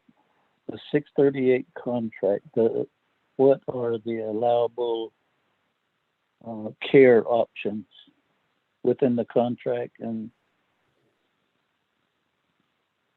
related to that, the allowable cost? Okay. So, Mr. Chair and members of the committee, the facility is what is described to be as a non-skill level 2 residential care facility. And based on the different types of levels for these types of nursing homes and care facilities, they, in accordance to their level of care and scope of work, they provide moderate level care of nursing due to advanced age, physical condition, or mental impairment. And also, let's see, these are folks who cannot provide care in their own home by their own family members. Therefore, individuals, adults, elderlies are placed in this type of facility. Also, so based on the contract that we have with them, that's the service that they said they are going to provide. If the nursing home provides other services that is not in our contract, that is on them, with perhaps other contracts or other services they may provide. But I'm only speaking to what we have in terms of our contract with the nursing home. Mr. Chair.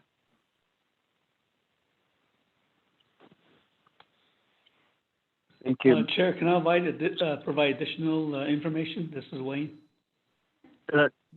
One moment. I have follow-up questions. Ms. Yazzie, what would the care facility have to do to get to a higher level of, let's say, skilled care, to where they could hire, let's say, a doctor or other paraprofessionals to be staffed at the care facility?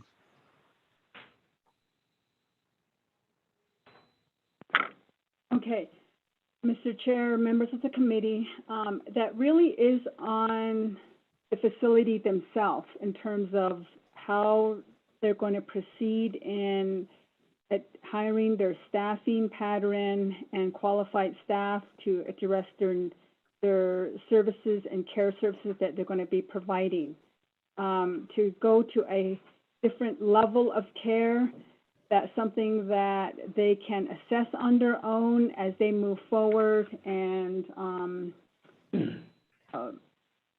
let me also add here, Mr. Chair and members of the committee, that these $638 that we are given from the BIA, it is considered payer of last resort, meaning that when we do these subcontracts, the care facilities and the subcontractors are then saying, we understand we are payer 638 funding, our payer of last resort. Therefore, we are going to seek other funding to address our funding needs. That's really what it is, and that's what is understood between BIA, Navajo Nation, and these subcontracted facilities.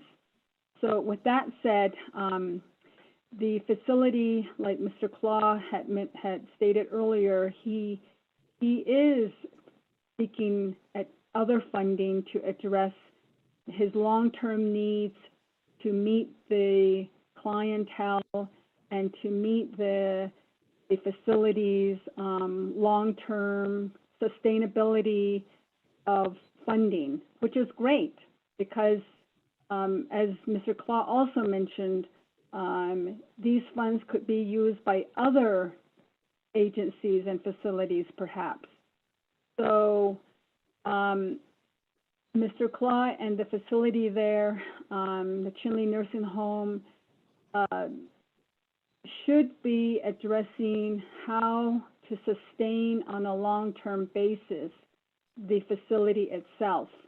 So with that said, Mr. Chair, it really is on the facility themselves on whether they're going to meet the needs of a different level of care.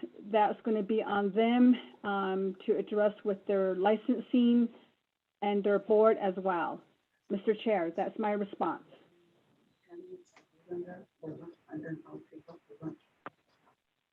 Okay.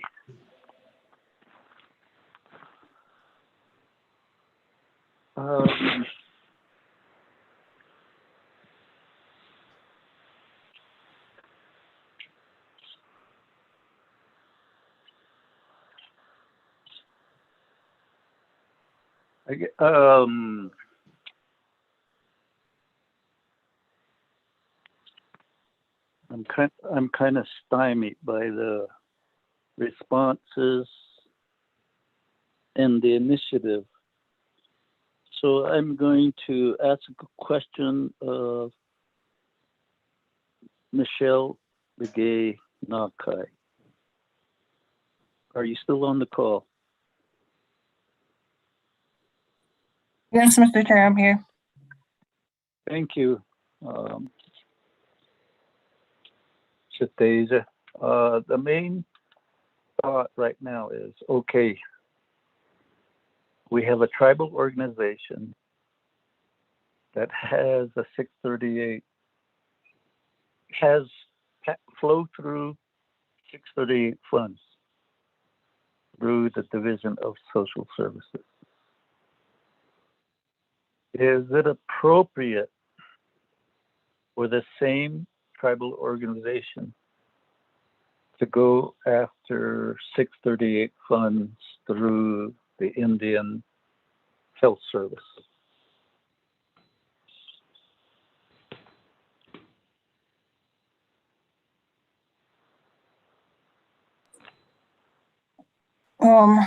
Mr. Chair, I would just say that depending on what type of funds they're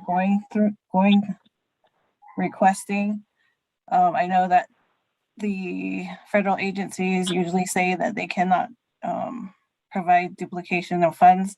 So if what they're seeking for under the Indian Health Services is different, which I guess would be more like healthcare that is actually provided under IHS, then that would differentiate that. It sounds like the funds that we're receiving from subcontracting with DSS is for services that would be provided by the social services under our 638, the nation's 638 contract with BIA. So as long as what's being sought is differentiated in regard to the funds and the services that are going to be provided using those funds.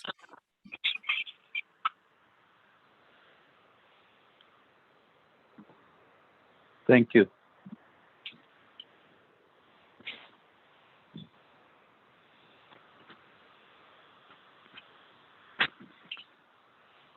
With that, Cecilia, Mr. Wayne Claus, regarding the semi-skilled funds going to, I don't like the perspective of end-of-life care. What you're seeking from IHS, what will be the use of the 638 funds should you get funding from the Indian Health Service? Okay, Yate Nana, can you hear me? Oh, our budget indicates when we put our budget together, it's basically for licensed personnel. Right now, our biggest account is personnel. That's basically licensed nurses, RNs, LPNs, CNAs, and again, for a doctor, try to get our own doctor, which we have a lady that's available here, Navajo lady, that has a degree in that area. That's basically what we're going to use it, is a lot for personnel. And we did read a lot of the areas under 638, PL 93-638, that licensed nurses are funded under 638. So we basically put our budget together to pay the licensed nurses what we call direct service program. That's where we're actually going to put a lot of that money in, majority of that money to use for that, because it qualifies under this PL 93-638. And the other question, Shinai, is that this is what we got when Mr. Albert Hay was our attorney, that once we do go 638 with IHS, we'll probably have to drop BIA. That was his directive, that we don't cease the contract with BIA, which is Navajo Nation Social Services, with 20 clients, because what he directed us was that we cannot get two funding under 638 with BIA and IHS at the same time. So our intention was just to go with IHS and drop BIA, which is Navajo Nation Social Service Funding, Family Service Funding. And just to add on to, as of January 2016, CMS has leveled us at, has certified us at level 1, 2, and 3. We do have a contract, yes, with Family Services for level 1 and 2 only right now. But what happened is, if you have a nursing home, you spend enough time at a nursing home, a lot of the level 1 and 2, the Masana and Che, they get older, they change. And a lot of them will go the direction of level 3. That's where we get reimbursement through the third-party billing excess. Right now, under level 1 with the long-term care excess, we get daily rate is $179.98. And level 2 is $196.13. Level 3, $233.19. That's with excess state of Arizona. The older they get, they're reaching the hospice area, they need more attention. Anytime you go from level 2 on up to 3, some of them will require tube feeding. And that's why they're very expensive on the daily rate. We already are doing some of that right now. We have qualified nurses that do that. Basically because a lot of times we can't send elders out to the other facility because family does not want them sent out to other facilities. So normally we just keep them here and we take care of them at level 3. So that's what we provide. Other than that,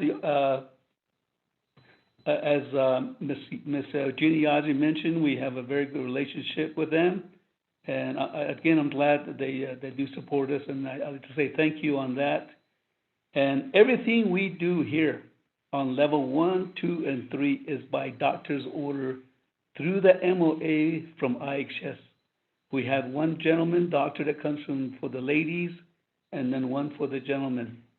So that comes over, they do all the orders. We go by their orders, every one of them. And again, Virginia, we'll have the RFP there as soon as the meeting's over. Thank you.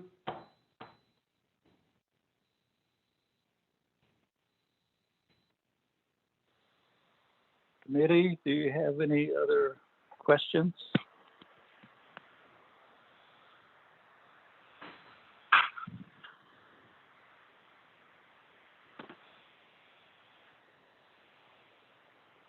Chair Sora? Go ahead, Honorable Pernell Halona. When did you join the call? You didn't announce yourself. Well, I sent you a text about. No text? I sent you a text. I sent a call just before Mr. Claus began his presentation. Thank you, Chair and committee members. Good afternoon. and the presenters. Thank you for all that wonderful information. It was some high-level education there for me. I had trouble following, but I see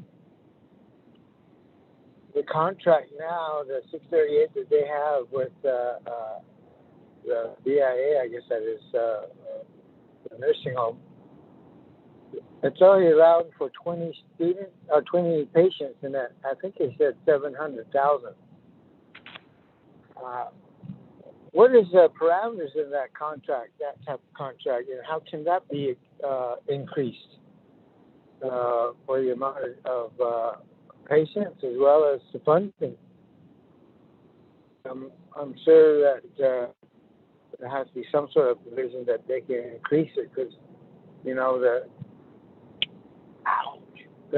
home facilities are just going to get more and more filled as time moves on.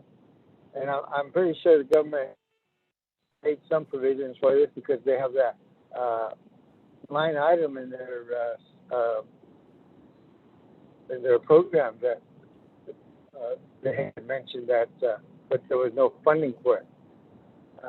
And how do we get funding? Was a question in the last meeting, because that's basically what we're looking for, is some sort of permanent funding, and that 688 contract would be a wonderful way to get it done, except for the government doesn't have any provisions to put funds over there. And I think that the Chinle Nursing Home, and that's where they get their funding, and how can we increase that funding for Chinle Healthcare Center? There should be some sort of a way we can get that done, because this is a life and death situation, end of life journey for these people, and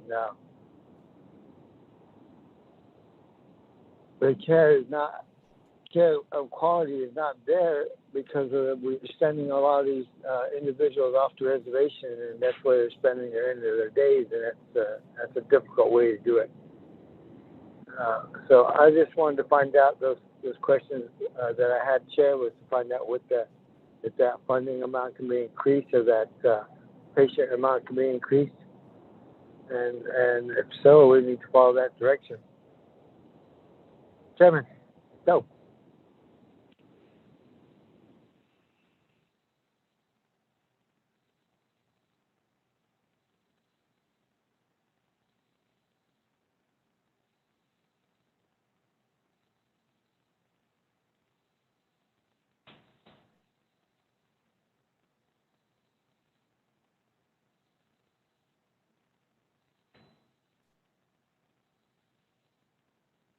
Thank you, Honorable Halona. Mr. Wayne Claw, do you have a response?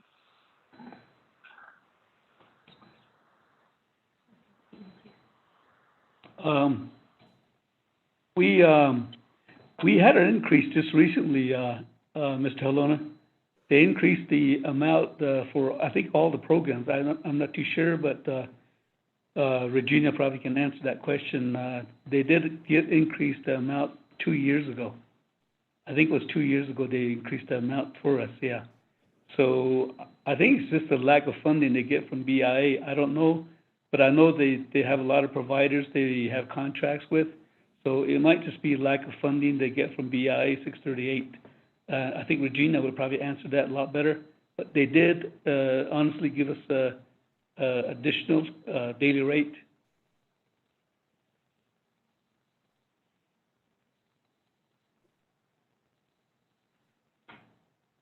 Ms. Regina Yazzie?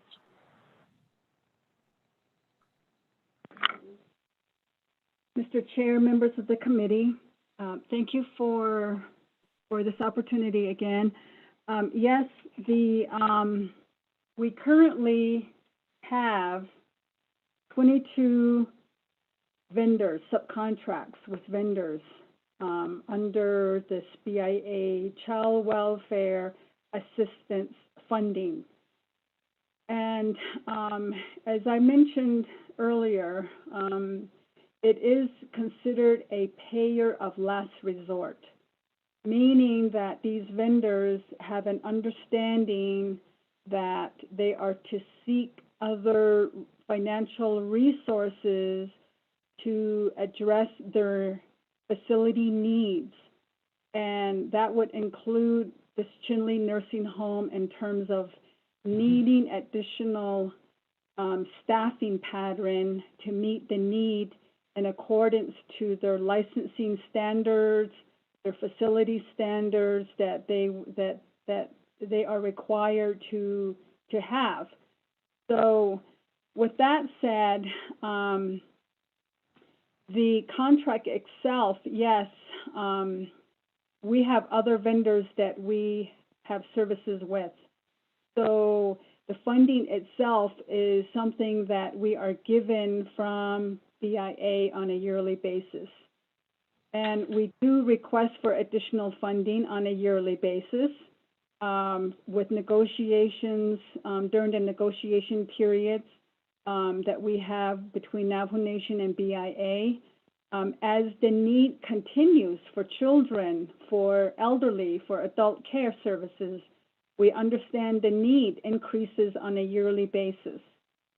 So because of that, we did request for additional funding for the upcoming new year. And the funding that we received for 2021 remained the same. So based on that, what we are given is what we are given from BIA. So they do have what is called request for additional funds, which happens in March throughout the year in March, and we will be submitting for a request for additional funding at that time. But as it is now, what we have is what is set for the 2021 funding. Mr. Chair.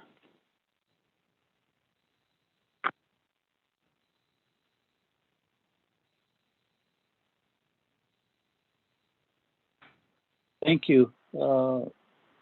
Committee, is there follow-up questions to that response?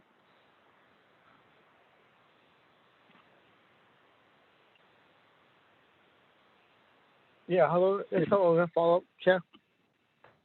Go ahead. Well, just a quick summation too again on that funding. You get it every year.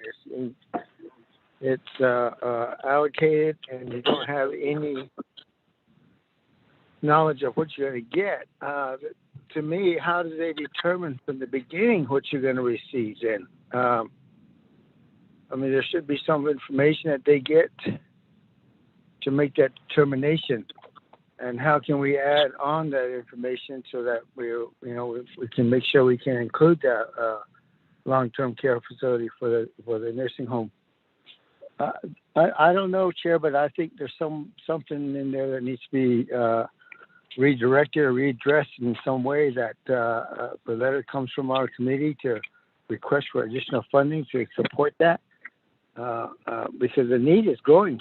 You heard the care, what they've been going through there in the facility, and of course with all the inflation that we're having, all these prices are going higher. I'm sure the medical costs are just as high, going up just as high too.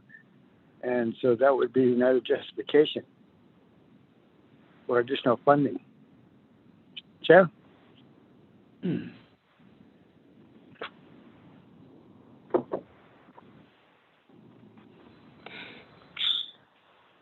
Thank you, Honorable Halona.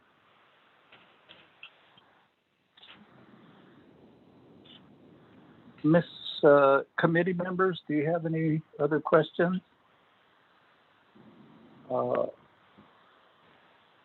In that case, the chair would place a question to Ms. Regina Yazzie.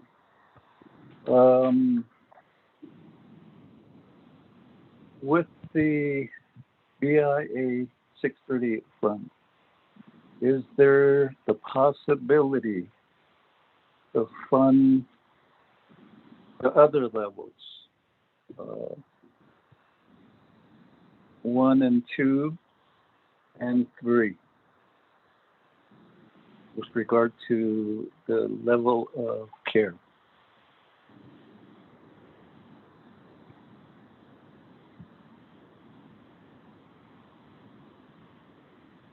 I guess most specifically, can your program through the 638 funds fund healthcare professionals?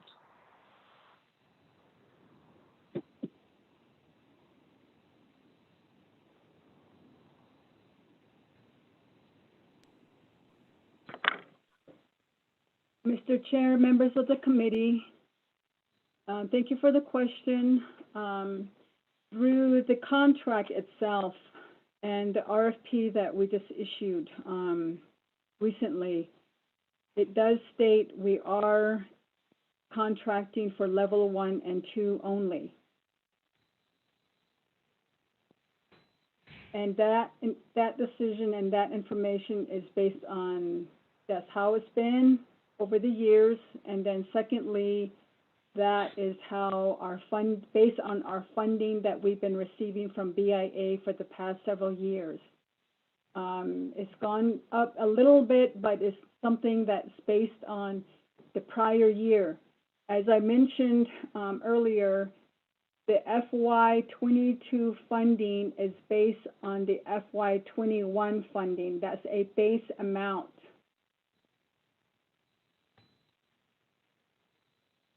Mr. Chair.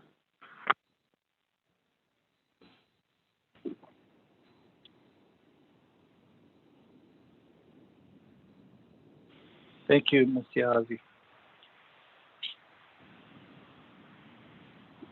Committee, do you have any other questions?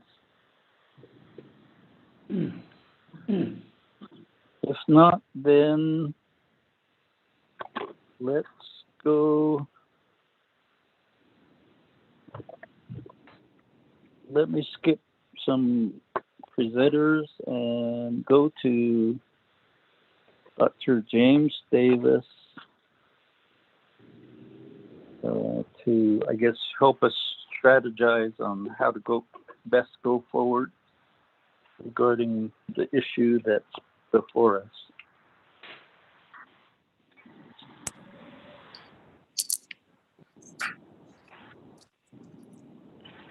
Hello, can you hear me, sir? Hey, there you are. Yes. Yeah. Oh, yate. I'm glad you all can hear me, sir. I'm very pleased. I'm always humbled when I come to the 24th Navajo Nation Council. They're a fine group to work with, so you honor me by giving me time to speak to the group.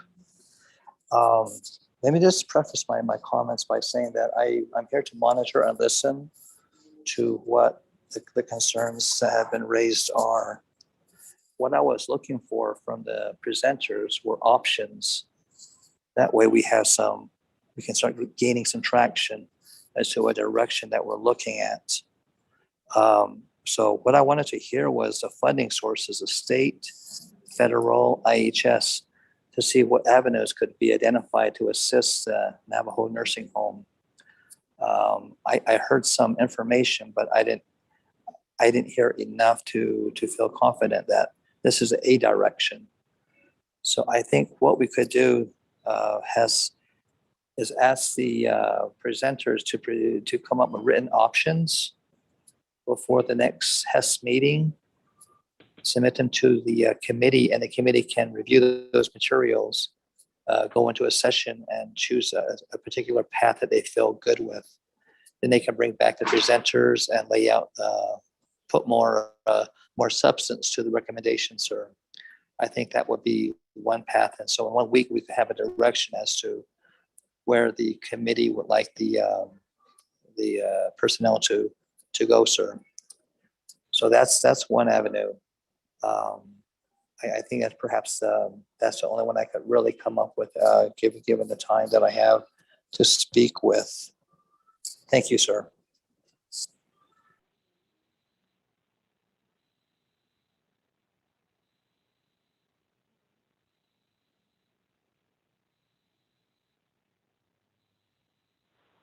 Thank you, Dr. Davis. Committee, Miss Rosalind So or Captain Brian Johnson, are you still on the call?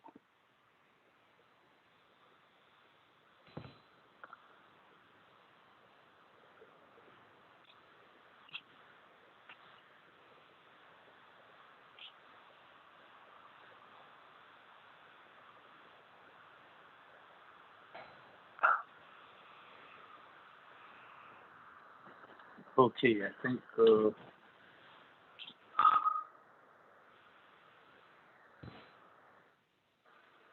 committee, my basic thought is we've got to go to our congressional delegation. Senator Kelly, Senator Sinema, Representative O'Halloran.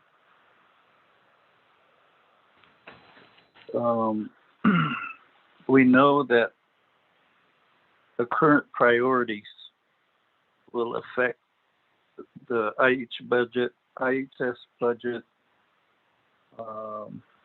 in the following 2 years. What I think the need exists today. And perhaps as the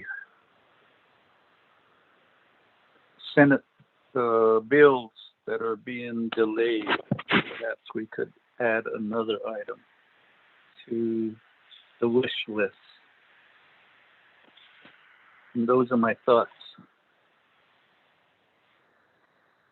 But I think we need direction, or just not direction, but where in the budget that we could place the request. And the reason I was asking for Area Director Rosalind So and Mr. Captain Brian Johnson was previous. We had a IHS senior budget person on our call, and all I can remember is her first name, Jillian. And perhaps that's who we need to get on the next call so that she could highlight exactly where this particular budget request would go as we move forward. That would be my thoughts, committee members. So Sure. That's go ahead, Cecilia, Honorable Vice Chair Slater. Thank you. I just want to say I agree with everything you said. The other entity I think we should consult with would be NIHB, and maybe they have a broader understanding of what other either regions or areas, service units, tribes, etc., that are interested in the assisted living line item and getting it funded. I vaguely remember budget formulation, the national one, let's see here, I guess 2 years ago, was it in 2019? No, 2020, right before the pandemic, I think.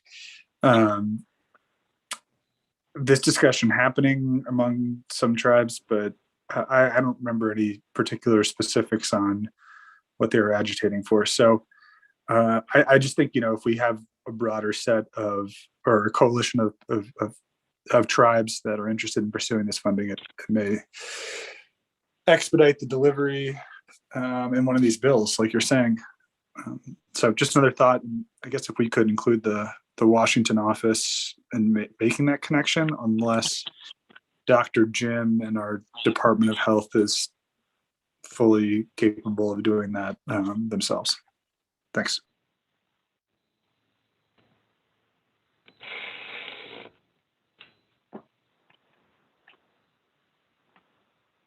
Thank you, Silly. So, Dr. Davis, perhaps we could also get personnel from the Washington office on our next call so we can at least strategize on how to best go forward.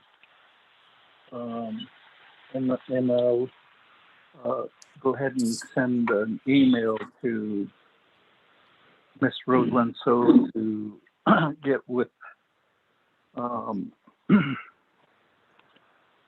IHS headquarters budget person to give us some direction. You don't have to tell us, but just identify the exact IHS central budget that we would need to have Congress add funds to so that it can flow down for long-term elderly care. That would be my thoughts, committee. And again,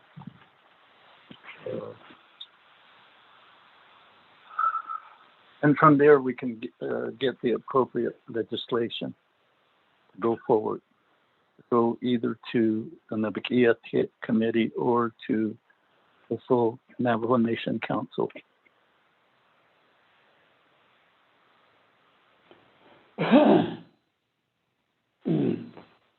Committee?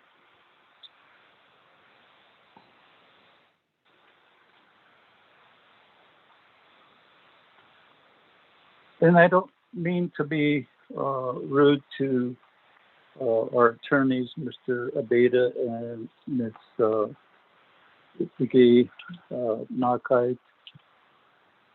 Just want to, I guess, get to the gist of it.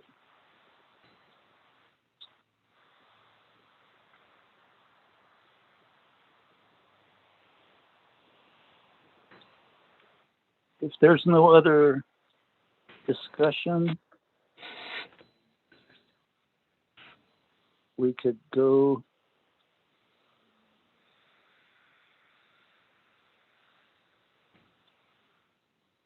I guess Chair, if I may, this is Wayne. Yes, go ahead. And again, committee. Dr. James Davis just brought up a question about the options. Just a little briefly educate you on 60% of our residents are funded under excess. And that comes through the state of Arizona.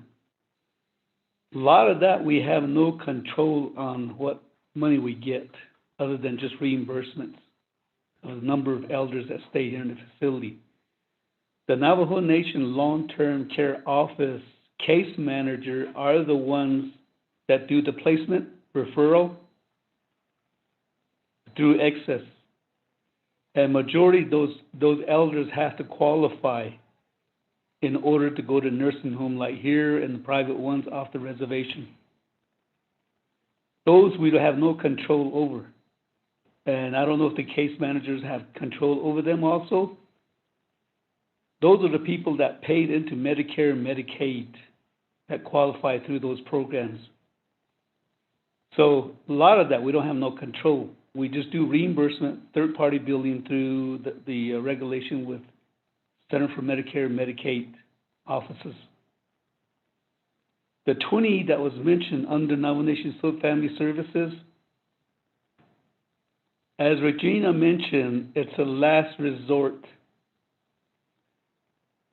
If grandma and grandpa do not qualify through excess, then they have no place else to go but to family services. And that's only for a temporary stay. So what I'm afraid of is as soon as this meeting's over, I'm delivering my RFP to Family Services, to Regina's office. As soon as we get done here, we have it all ready to go. If that doesn't, if it's not approved, maybe because of short of money, I don't know. That means that 20 of those elders that try to get in our facility will not be able to come in the facility because we won't have a contract in place. Or if VIA doesn't have enough money under 638 anymore next year or year after, that means that these elders that want to come to nursing home, Bajo Baya, will not be able to come into facility. So that's why our option is IHS Public Law under self-determination, PL 93-638, as I mentioned earlier. That is our only option we have. Like I said, we have we can't go to Arizona Excess because they have control from the state legislators. They will not listen to us. You know that they always say, well, you have casinos. So either way, our option right now is to look at the, by law, is to try to go 638 under IHS. So I just want to mention that anyway. Thank you.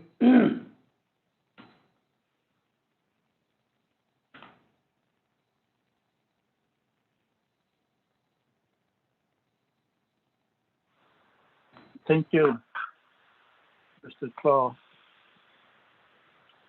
And again, I guess the emphasis is right today, there's no funds through IHS for long-term care. And our only option is to go to Congress. For me, that's the way I understand it.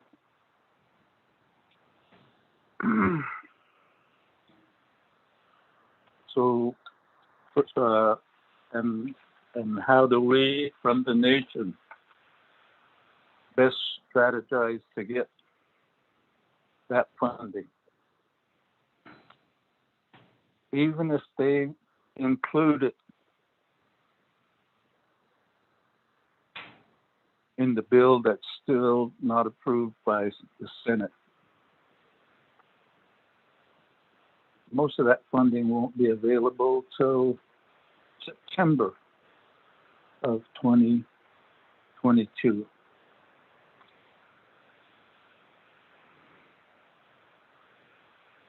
Unless, of course, they do other things to make it immediately available. So that's where we from the nation need to continue this discussion. But what I'm asking the committee to do is basically get some other folks onto the call that are more knowledgeable on the appropriations process and where exactly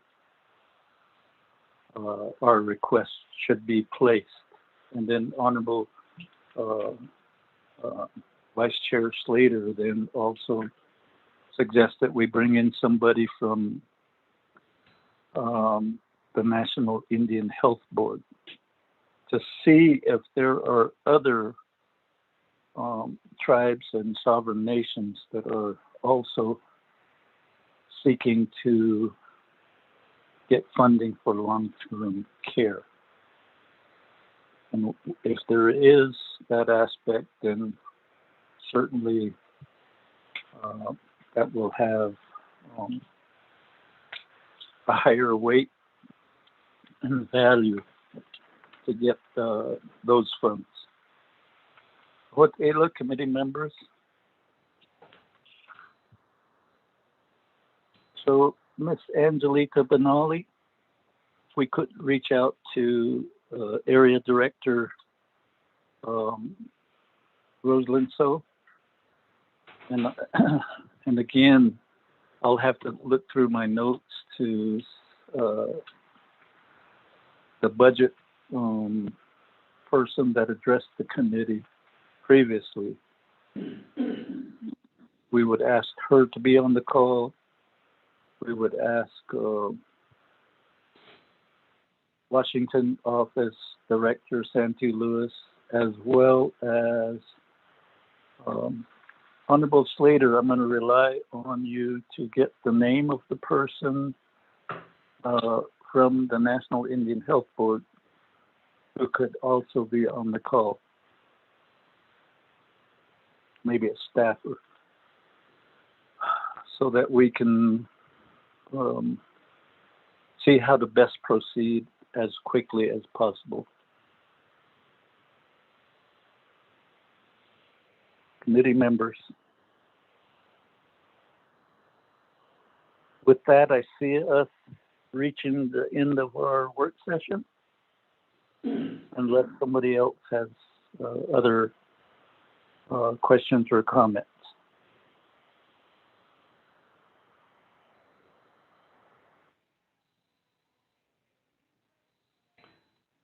Chair, I just want to say thank you to Neto, your committee, and everybody else that was on the call. Thank you. Have a good Merry Christmas.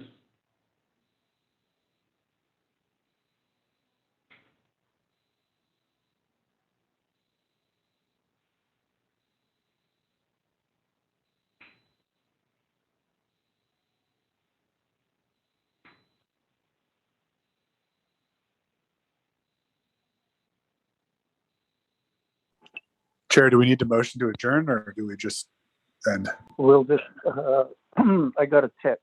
Miss Rosalind, so are you back on the call? Yes, Chairman, I am on the line. Okay. I guess what we're resolving to is to do a follow-up meeting. And the big ask would be, in previous HES meetings, you had brought IHS headquarters person, and I can't remember the full name, but all I remember is, because it was a real rare name, Jillian, that addressed the committee.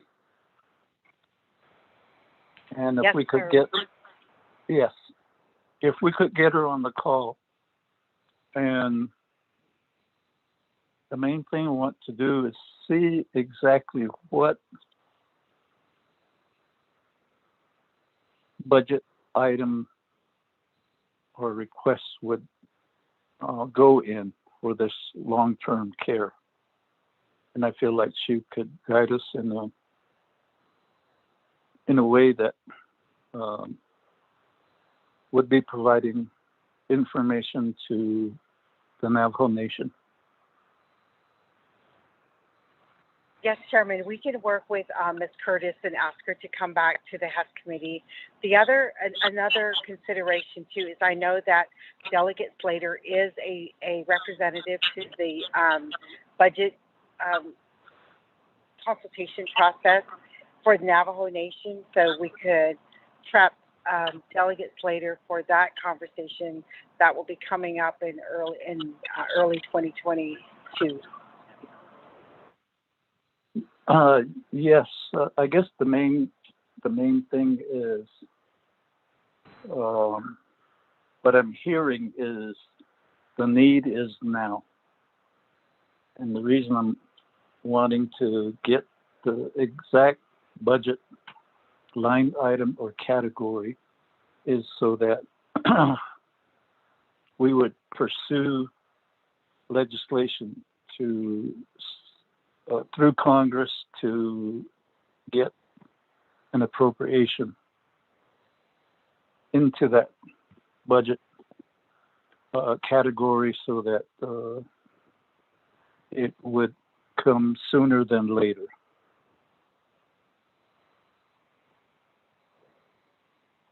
That is my thought as we go forward. Ms. So, you have the floor.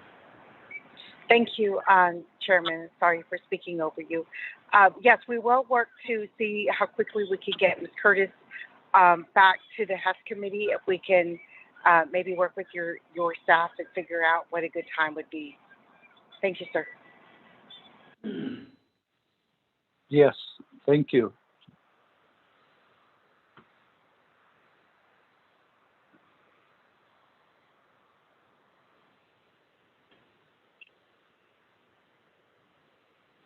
So with that, I think we've laid out a chart, a course of action.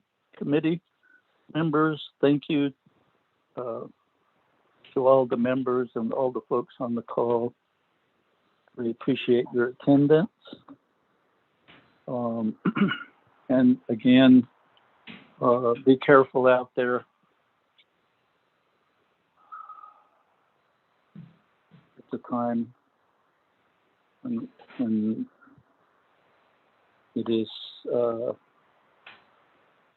crucial that we mask up and social distance. I know it'll be hard through these days of the holidays. Other than that, any other announcements? If there are no other announcements, then we will adjourn this work session. Thank you, committee members. Thank you. Just a learning process, and we'll keep going forward. Yeah. We're going to Go on that.